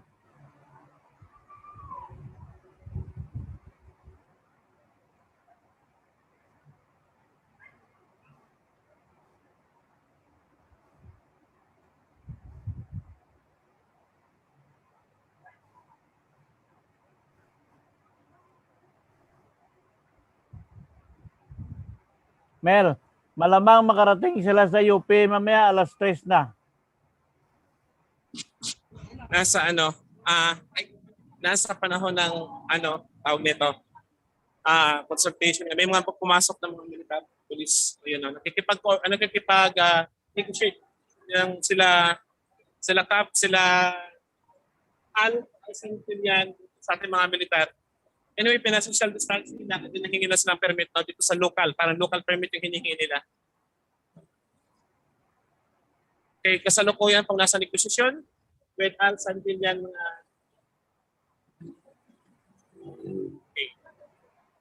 hindi makapasok doon kasi sisitahin ka ng polis. Hindi ko nga alam kung nasan sila. Nasaan sila? Ano kung man magsabi? Sige lang. Nakikipag-usap kami sa mga commander natin, sa mga police. No, alam niyo naman na mainit kahapon pa na nag-announce ng mga GCQ with heightened. Tapos wag daw yung mga super spreader events. Pero hindi po tayo papatigil, no? Dapat po natin sila naman. Okay. So, disperse na muna. Okay, disperse na muna. Back sa inyo po. Okay, thank you. Ingat kayo dyan, ingat. Okay, disperse na po muna. Teka, hindi ko marinig. Ako po yung naka-headset. Ay.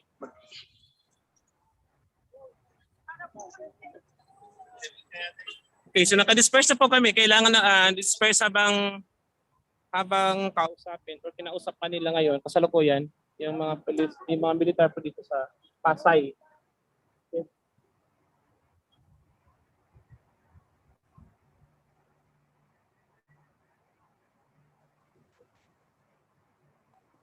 Okay na? Social distancing muna tayo. Wag na muna tayo sa kanila.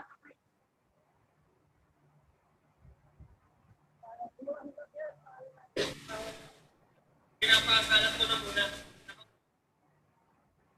Gawa naman tayo.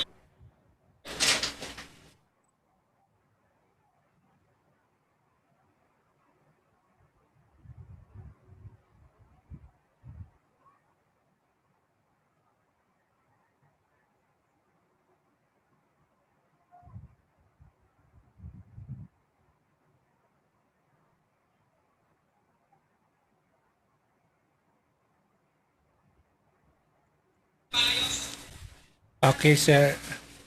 Any reaction sa ating mga nasa panel? Ang saya-saya ng area,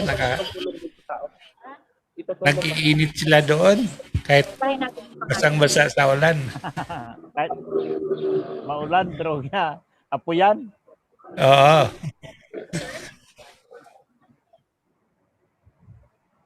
Kung magbibigay sila ng ticket, iitahin yung pangalan. Kung magbibigay ko sila ng ticket, yung militar, iitahin doon natin yung pangalan. Ano yung ticket na yan? Sweepstake?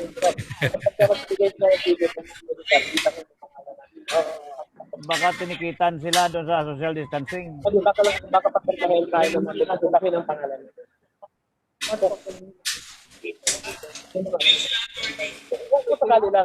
Yan, may abogado naman. Nandiyan naman sila Attorney Poli at saka si Aaron. Kung magbigay doon ng papermate mga police, di pa rin daw pangalan.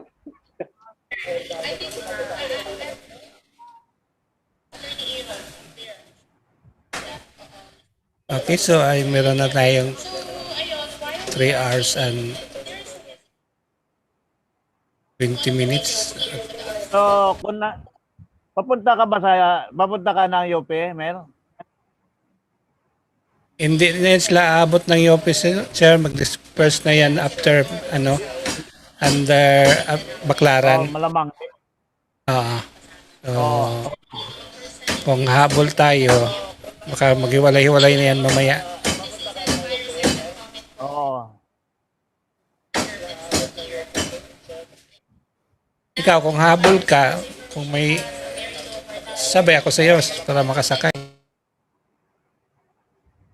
Pero kung sa Baclaran pa lang sila sa ganitong oras, malabo na makarating sila ng UP. Ay, hindi na yan papunta ng UP. Okay. Hindi ko alam naman nung Sir Mel, pasoyo lang. Hindi ko alam kung anong plano talaga. Pero hanap ko si Al. Pwedeng tanong kung anong plano. Andito na si Al sa Pasiro. Wait. Tutuloy pa ba yan sa UP? Tinatanong kung tuloy daw ba sa UP. Hello, sa Commonwealth po, may mga tao po ba sa Commonwealth? I believe hindi po tayo makaka-marcha papunta doon, pero i-update po kayo, mag-usap po tayo mga patriots dito.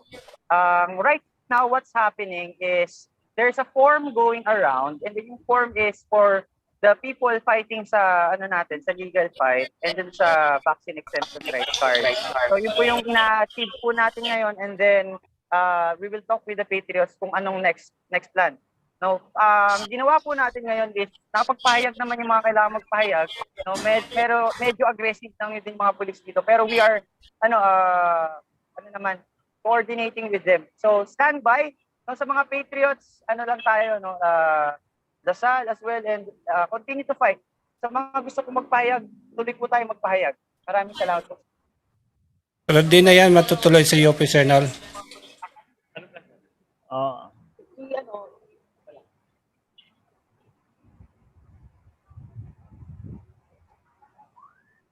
Okay.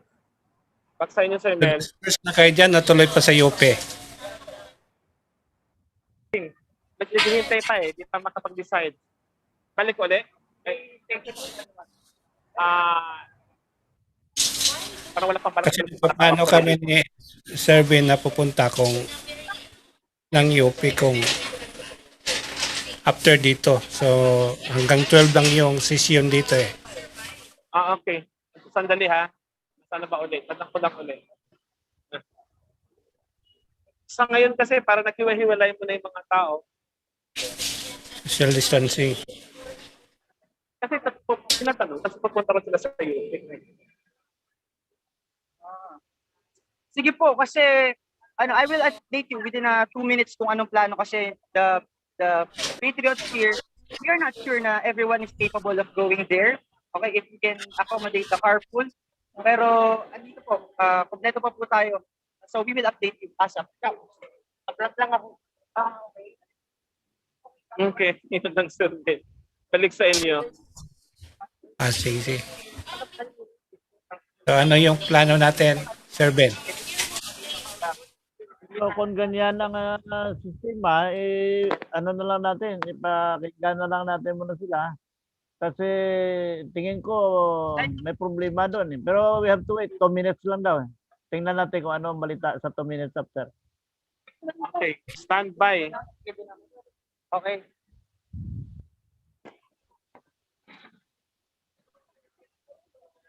Di ko alam, walang ano. Standby lang, standby pa din.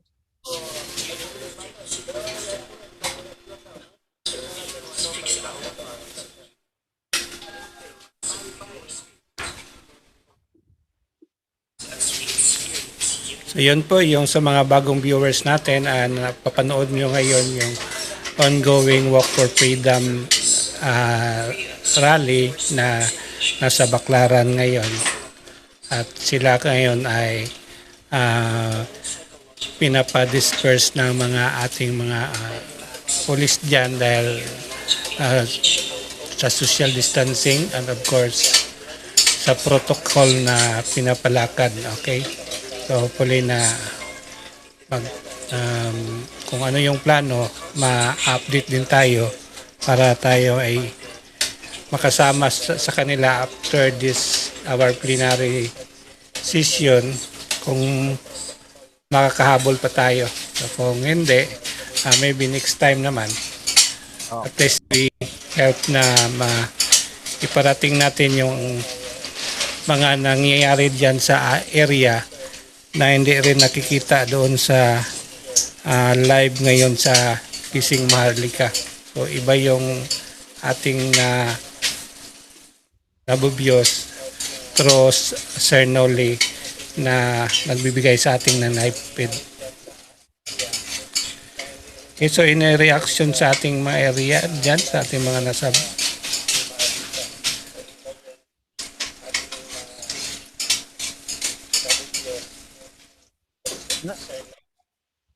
Nol, sino yan na nagsalita na yan?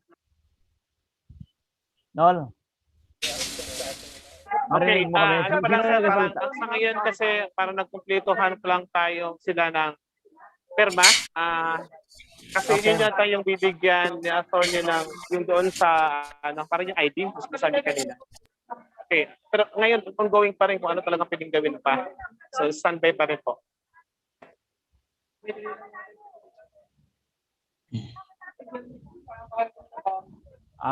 So ganon, Mel. Standby pa po. Parang kinukumpleto lang po yung mga nandito na makakuha ng perma doon sa pinapapera po ni Attorney Aaron po.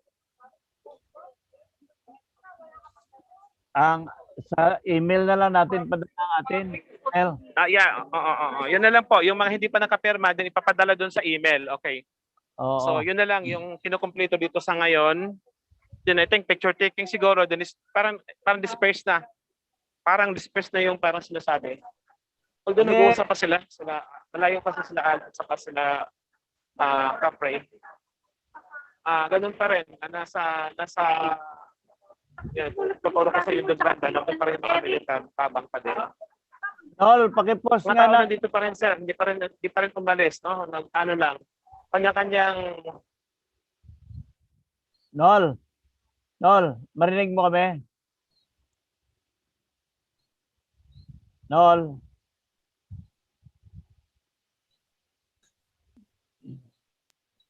Mel, paki-ano mo ng email address ng papadalahan na para mapadala natin doon. O sa GM group chat. Okay, sir.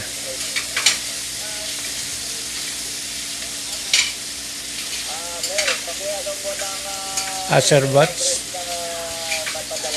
Yeah.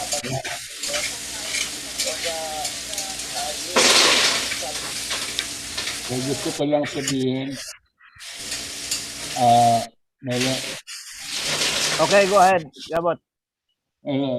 This is precisely what I was trying to point out kanina, na ang kinakalaban talaga ng tao, itong mga oppression tsaka suppression. Oh. And right now, this is the form of suppression na hindi pagpapayag ng ating pamahalaan na makapaglabas ng hinaing hinggil dito sa mga pamamalakad nila, no? We're not trying to overthrow government. We are not insurgents. We are not criminals. We just want our people to know what is going on. Correct. And lalong-lalo na dito sa nakakatakot na ginagawa tayong lab rats ng mga guinea pig. At nasa kanila kung gusto nilang ang mensahe naman kung gusto nilang pabakuna, okay lang. Pero wag pipilitin ng tao. Yan ang ating mensahe. Pero itong napakasimpleng mensahe, pipigilin pa tayo ng gobyerno sa pamamagitan ng mga iba-ibang mga salita. Kunwari, social distancing, kunwari, protocol at lahat-lahat na. No? Para lang wag tayong magkaroon ng pagkakataon ni paiwatig sa ating mga mamamayan itong mga issues na ito. Yan ang hinaharap natin.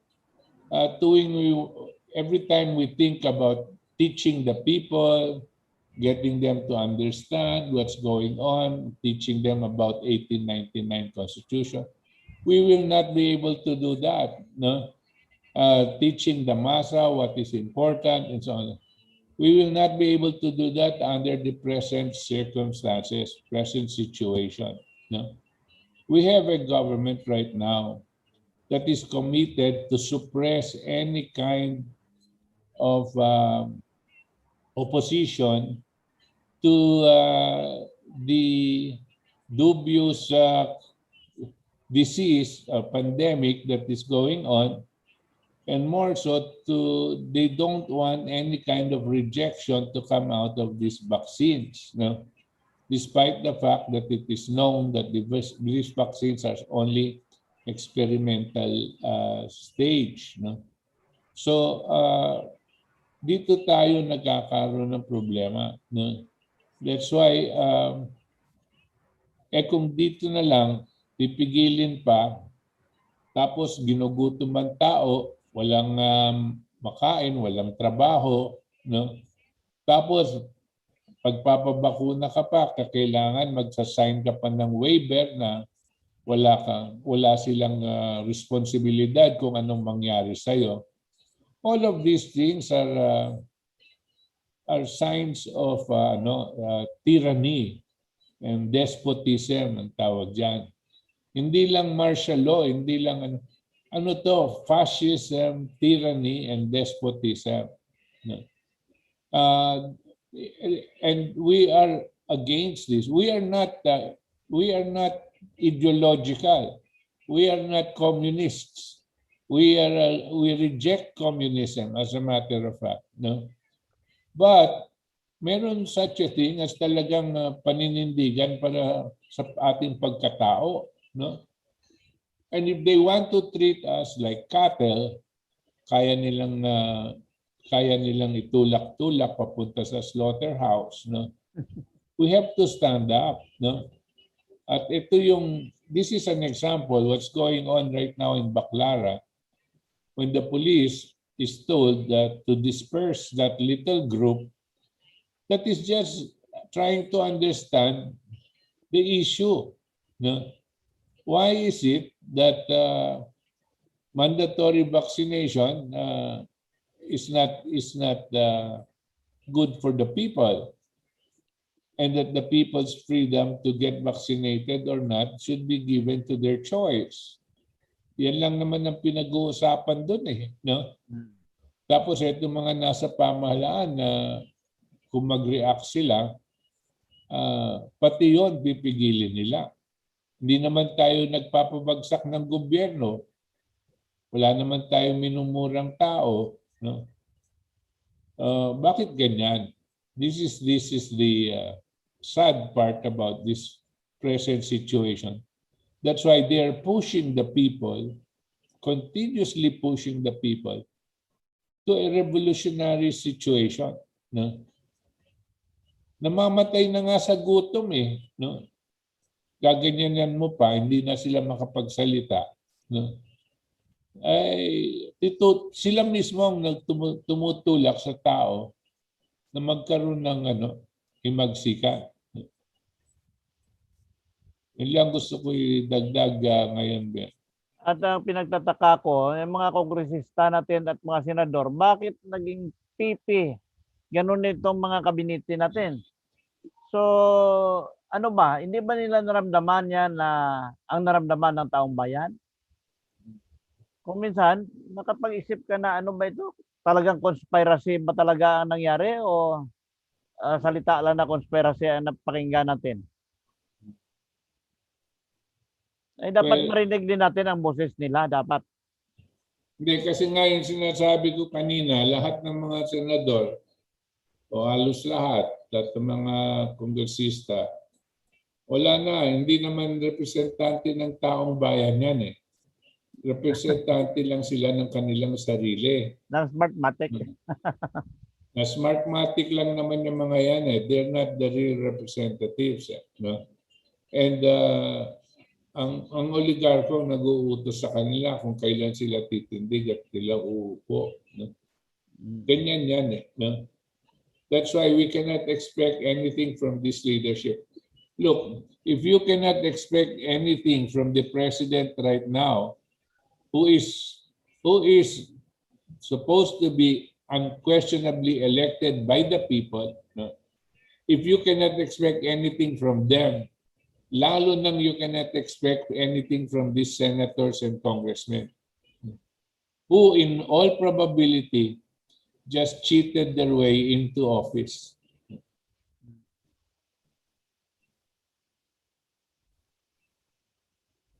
Kaya kung minsan na nakapag-isip-isip ka na, ano ba ang pag-intindi ng mga tao na ito? Mga may pinag-aralan naman. When it comes to sovereignty, ano ba ang pag-intindi nila? When it comes to constitutional mandate, constitutionality, ano ba ang pag-intindi nila? Kaya para pareho tayo nakapag-aral. Although ako 2 taon lang ako sa kolehiyo, pero sila 10 taon o 8 taon, bakit na hindi nila naintindihan ang damdamin ng mga mamamayan? So, the more educated, the more brainwashed.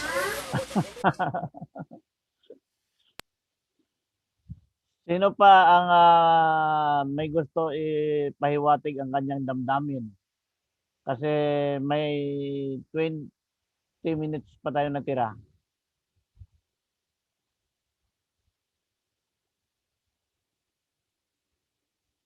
Mel? Mel, can you hear me? Yes, sir. So, dahil mukhang wala naman na wala nang gusto magsalita, tingnan natin kung makahabol tayo sa kanila doon sa Baklaran. At ano palagay mo, we have to end the session early as 12 o'clock or ano tingin mo? Dahil sina Kong Willie, sina Atty. Posadas, ay si Engineer Perdigon pala kanina may sinasabi. Engineer. Tapos na record. Go ahead, Engineer. Tapusin ko lang. Natigil ako dun sa pangangailangan ng grassroots organization at ang basehan po ng organization na maganda ay yung mga kausa at mga issues na malapit sa kanila. Tulad po niyan, yung mandatory vaccination. Maganda pong ano yan, basis for organizing. Dito naman sa amin, ang issue po ng kuryente. Meron kaming organization dito, yung ALECO Multisectoral Stakeholders Organization. And pwede kong imbitahan yung aking mga kasama doon. Engineer Perdigon, si Kabots nandiyan, si Professor Bots Valdez, paki-relay mo sa kanya ang mga problema mo doon sa programa nila sa KDP, Katipunan ng Demokratikong Pilipino. Sige po. Nakikita ko yung ano niya, yung picture kanina, Mayon Volcano. Dito ako nakatira mismo. Okay. Mayon Volcano kay ano yon, kay Jeffrey yon.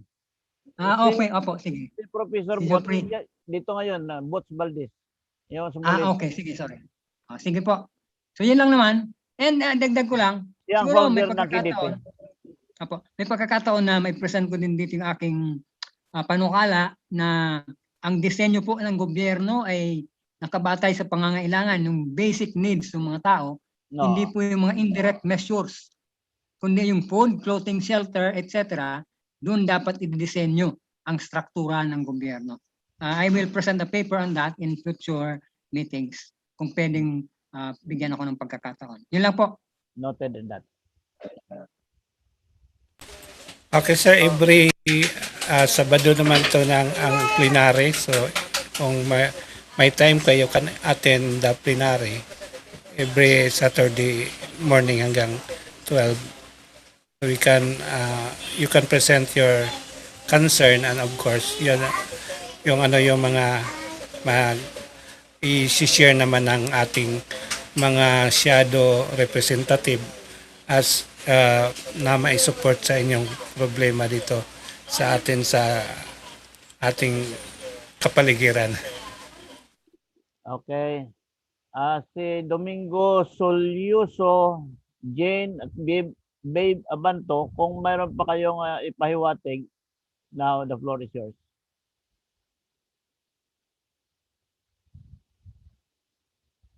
Sa akin po, wala na po. Okay na po. Okay, so si Babes, okay na. Okay. Si Domingo Solyuso. May we hear from you? Or Wala ba siya? Jane?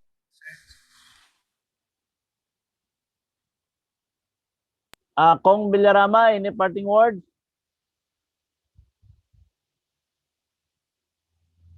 Attorney Posadas.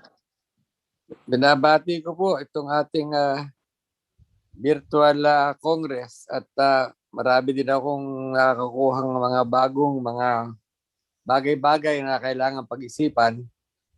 Maaaring kanya-kanya tayong linya, pero mapagsasama-sama din natin lahat yan.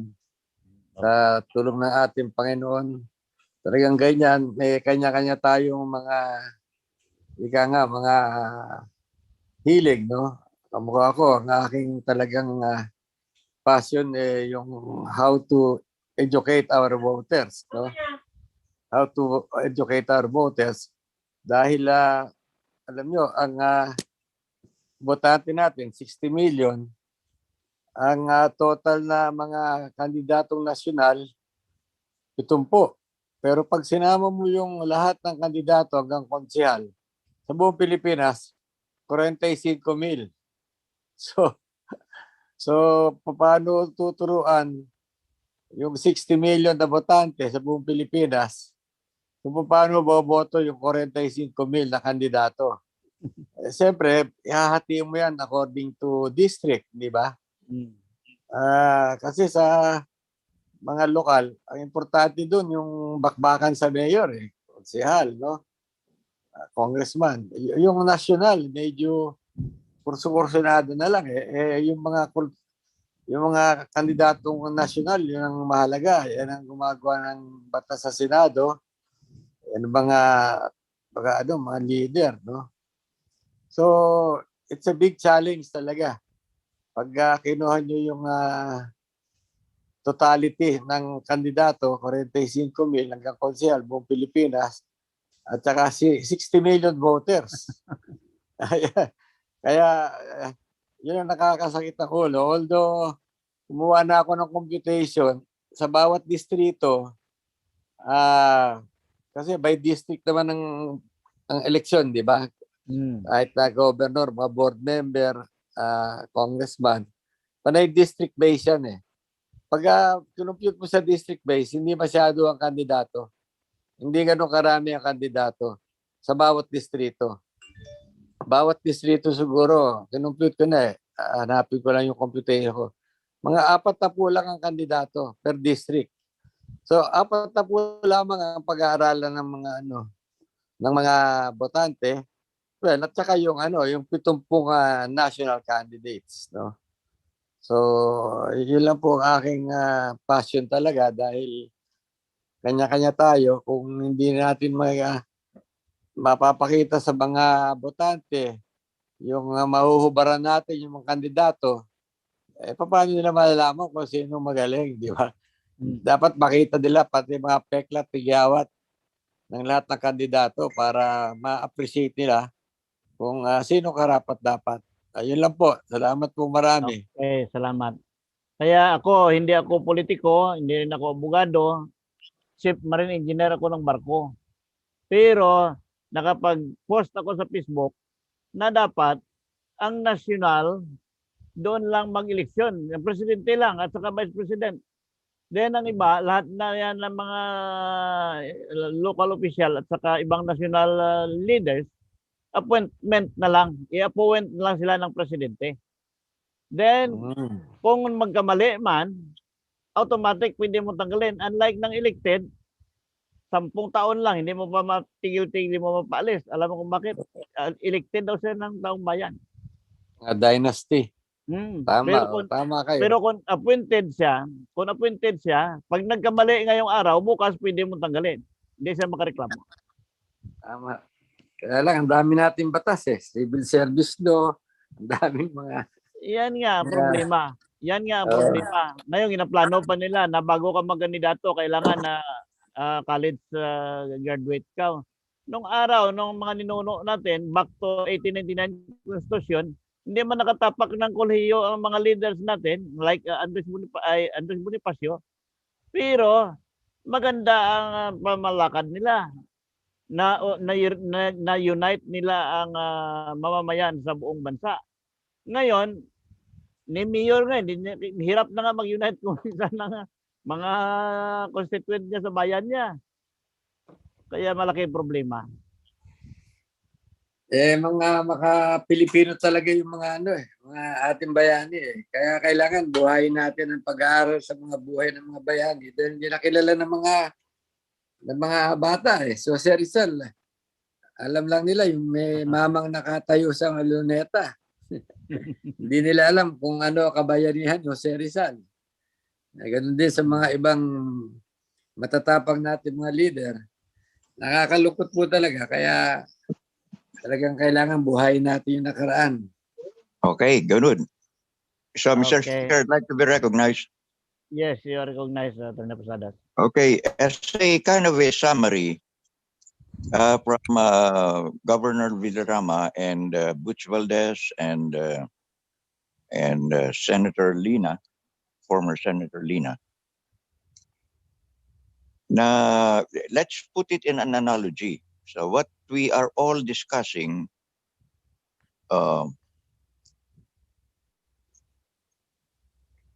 notwithstanding whatever we're discussing, we are now into doubling into all the effects, hindi causes, So what I'd like to do is to put it in an analogy.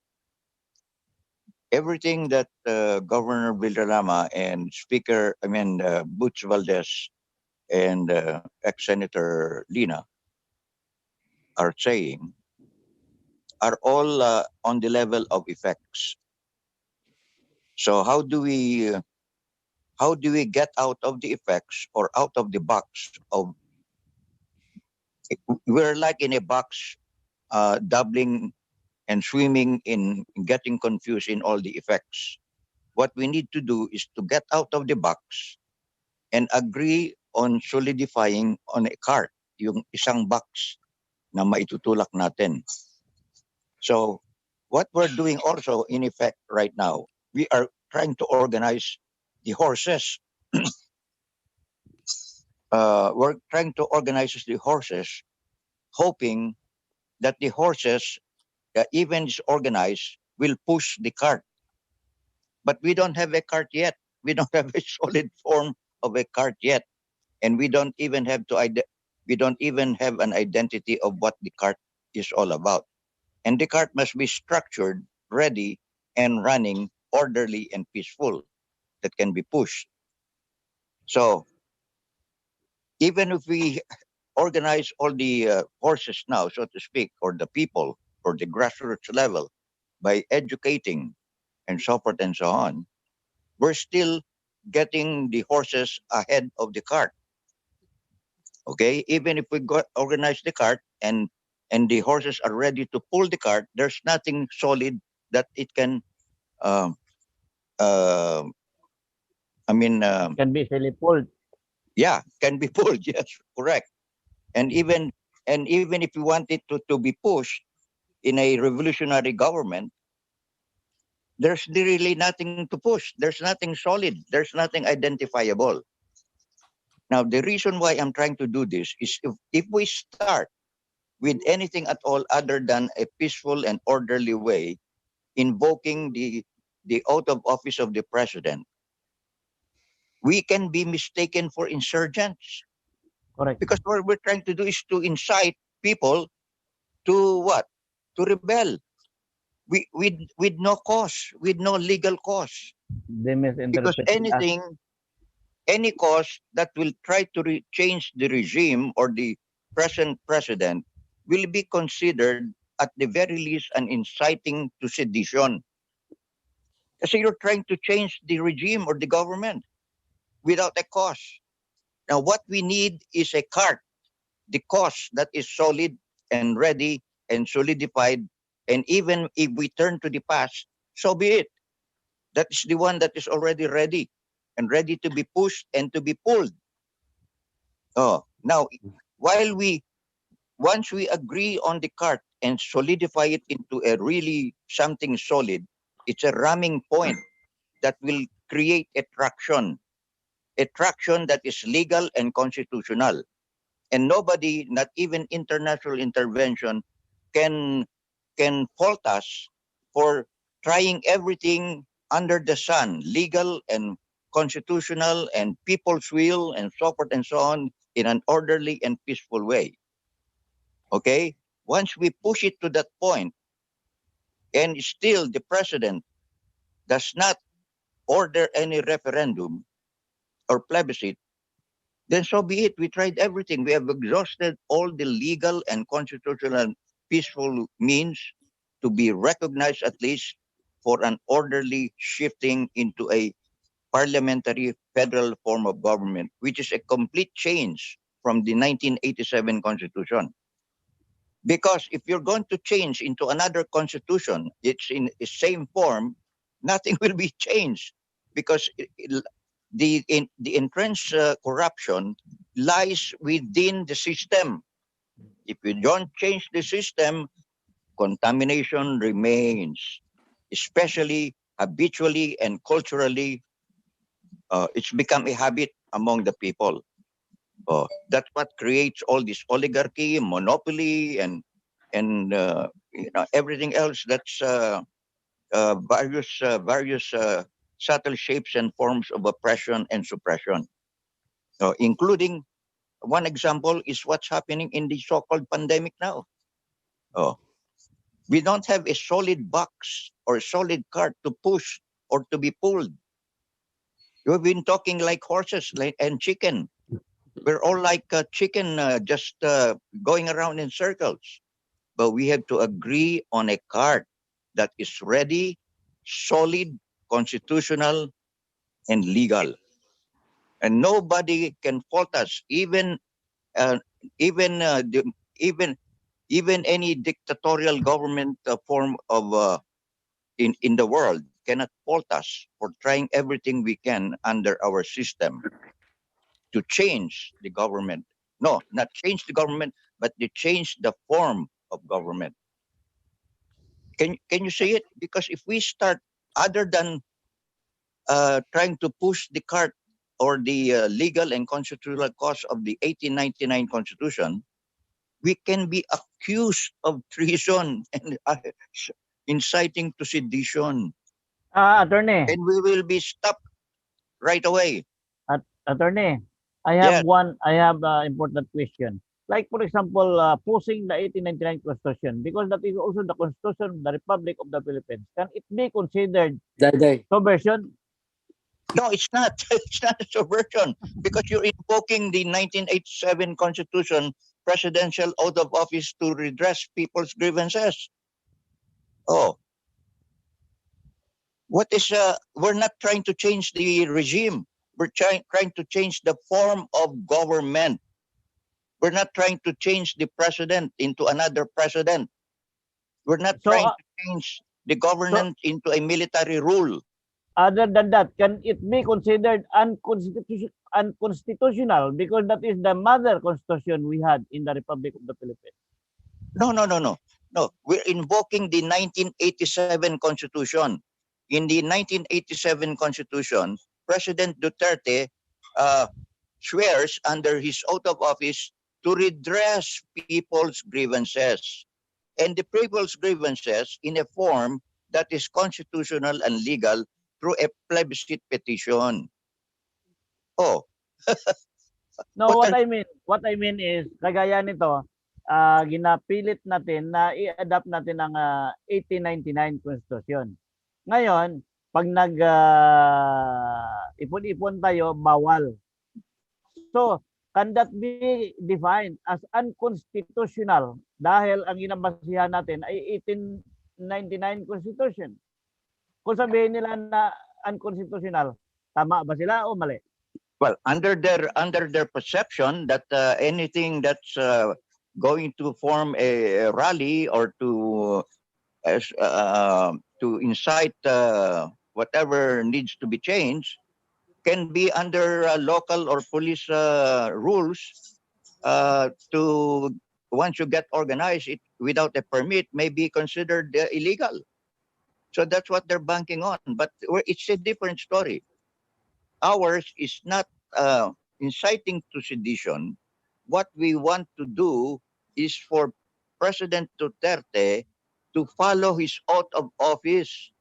Once a referendum is approved, for him to order a referendum to ask the people whether they like to change the form of government. And that's the people's will, and that's the people's grievance. How can you be illegal and unconstitutional and inciting to treason when you're invoking the present 1987 Constitution for the president to listen to the people? It cannot be. Yeah. Are you kidding? Then if he doesn't like to do that, then let the military take over. But at least there is a basis for them to say, hey, Mr. President, you're not following your oath of office. We're going to follow now the people's will that they want to change into another form or system of government. Okay. And then if in, I may, in the box, Yeah. now we will include in the box the process for educating the people in different dialects. That's all along with the process within the box. But we have to agree of what will be in the box. Yung sinasabi ni Professor Valdez na the oligarch are so entrenched that they will fight to the death. Okay, we will have that process in the box. And in one fell swoop, once the 1899 Constitution, everything changes. So therefore, automatically, all the public utilities will be taken over. Because it will Okay, be Dr. under Posada. a transition prime minister, and everything will be retrofit into all the local municipal and regional provincial statutes or codes. So that's the most orderly and Okay. peaceful way of pushing a cart. Now, we are ahead of the cart because we are now trying to organize and identify the horses. Including in the box will be identification of the enemy, education of the people, and so forth and so on. But we have to start with something solid that can be pushed or pulled legally and constitutionally. They cannot accuse us or nipping us in the bud for inciting to sedition. That's what I'm afraid of. Anything else outside of what we're doing can be considered inciting to sedition. And we can be arrested for this. If I may, Okay, Yeah, 1 to 2 minutes because we are already beyond 12. Okay. If I may, discussions like this, even we're tackling, let's say, a revival of the old Constitution, 1899. This is covered under free speech, free press, etc. So we can even, in fact, the anti-subversion law has been repealed, di ba? In time ni Ramos. So you can even espouse, talk about communism, about like in schools, so long as you don't bear arms. That's Correct. all. So it's Correct. ideas, just ideas in the free market of ideas. You can think of anything in your mind, and you That will discuss. be in the cart.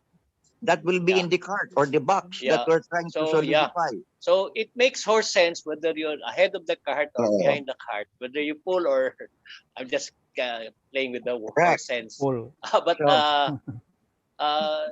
it's good to discourse about, but whether it's practical or not, it's another story,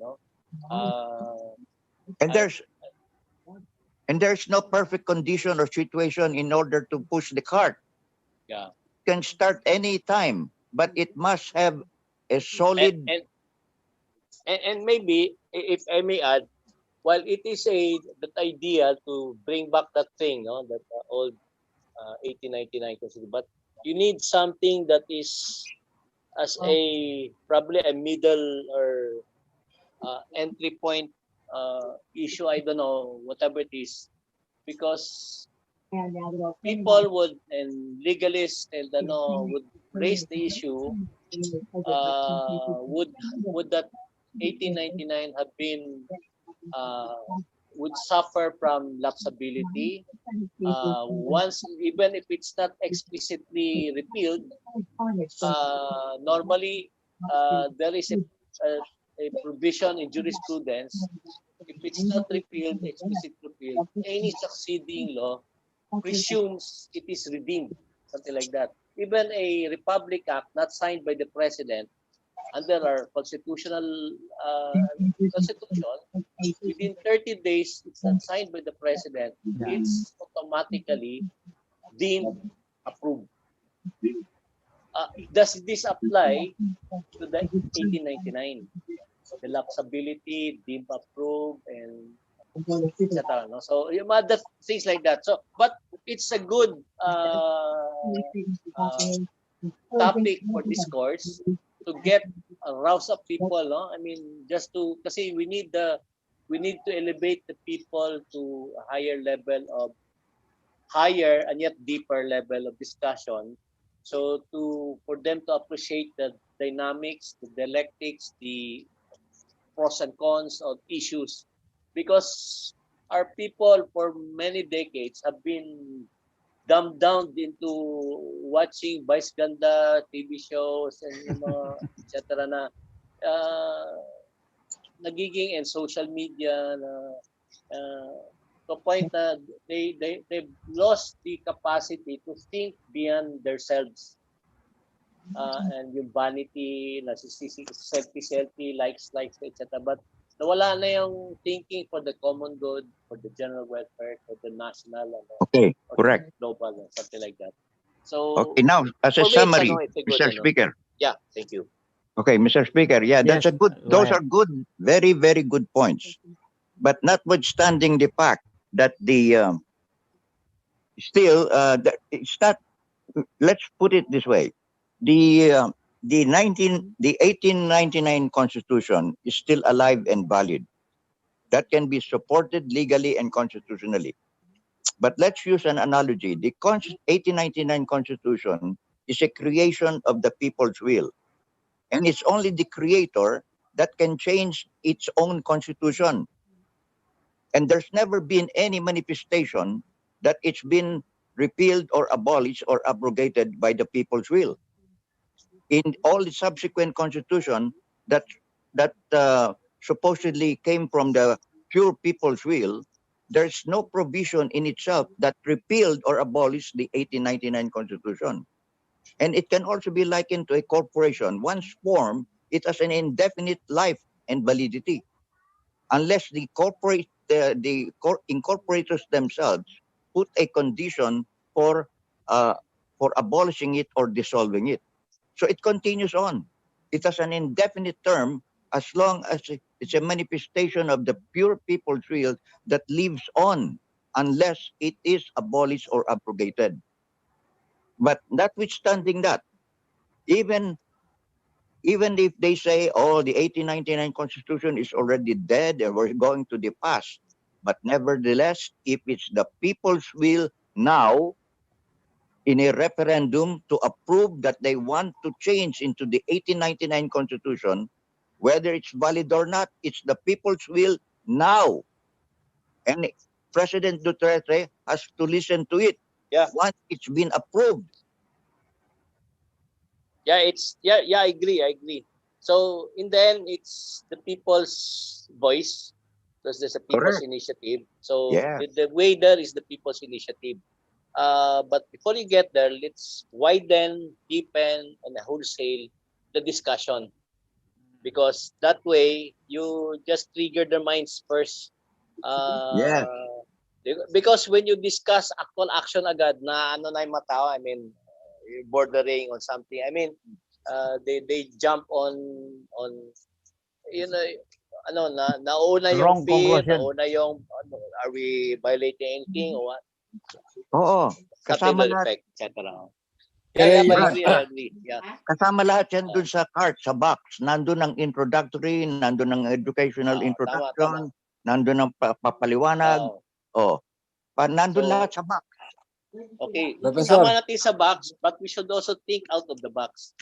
Yes. Pwede po That's what we need to do now. We're thinking out of the box to create the present box. Oh. Si Kong Villarama may suggestion. Apo, can I put something in the box? Okay. Hindi, hindi kasi, Now we're on to getting the box organized. See?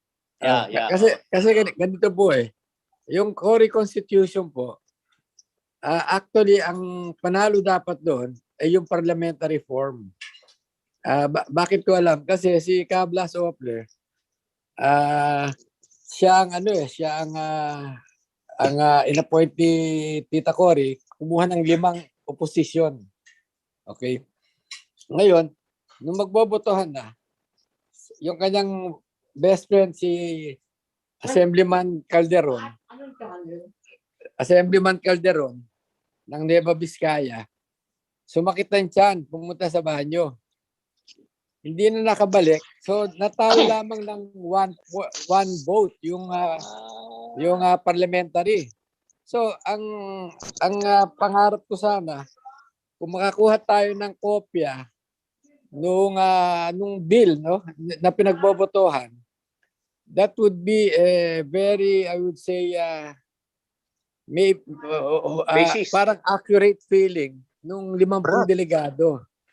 So alam natin kung ano ba yung parliamentary na pinagbotohan. Kasi kung hindi lang nagbanyo si Calderon, panalo ang parliamentary. Tapos sa lahat ng problema natin Kasi kaya yun, magandang pag-aralan. Tapos anong pwedeng gawin ng isang bagong presidente?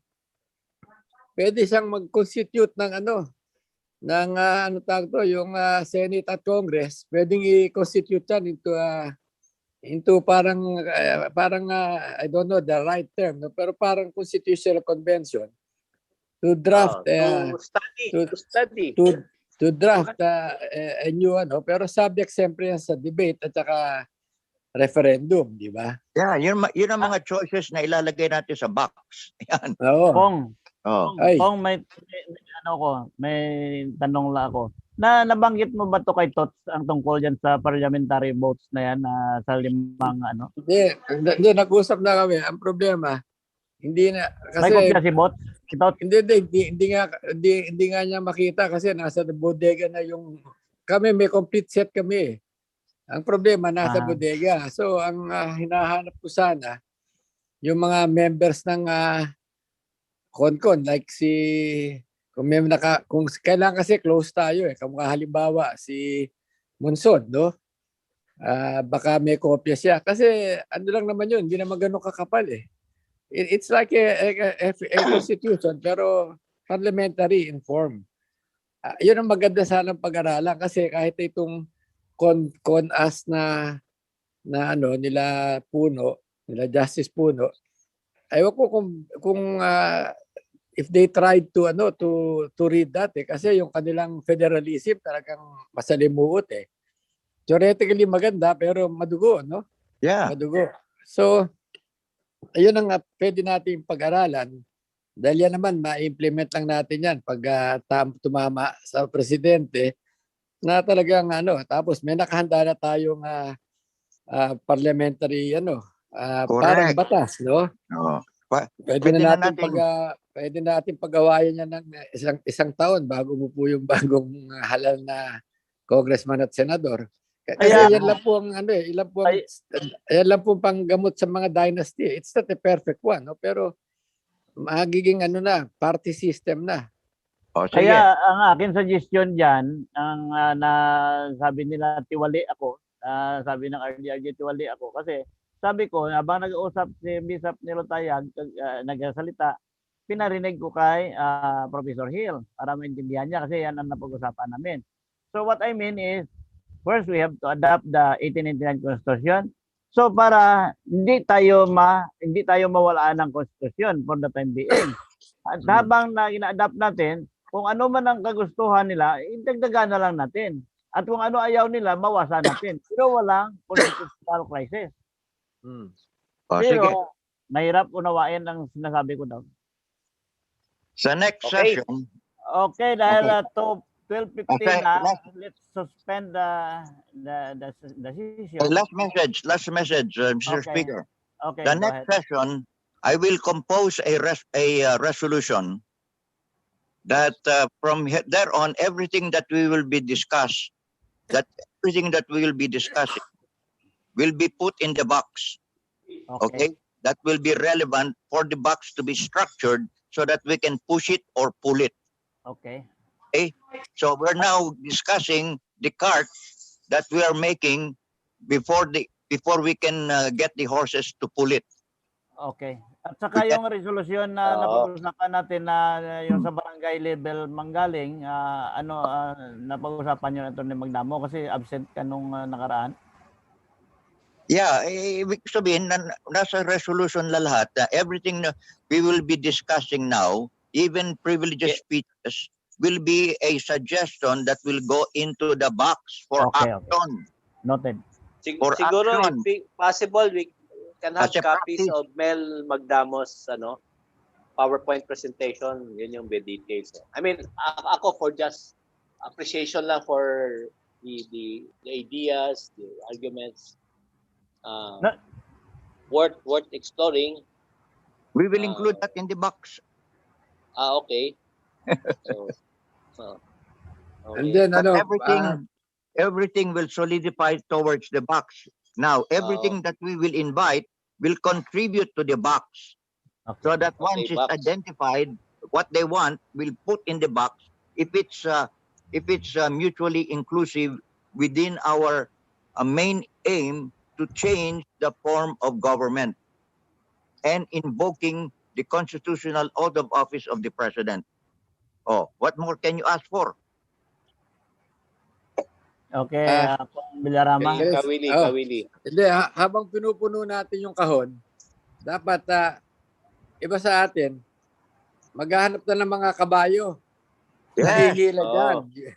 Makes more sense. Mga botante. Mga botante. Dahil mahirap. Kung 5 lang kabayo, hindi sa bigat ng ating time is of the essence. Time is of the essence. But we will be organizing the horses. Nakipag-usap na tayo kung ititrain natin yung mga kabayo. But yung kabayo, alam nang gagawin. Yung Maharlika Group, mukhang malaking grupo na yan. Malaking bagay yan. Kasi alam mo, yung consciousness natin, parang ano yan parang circle yan Pag mutually inclusive tayo. Okay, anyway, next session. Okay. For the session to be ended. For that time being, we have to suspend the session and see you next Saturday. Thank you. Salamat po. Thank you. Salamat. We'll see you within the box, okay? Okay, bye. Thank you.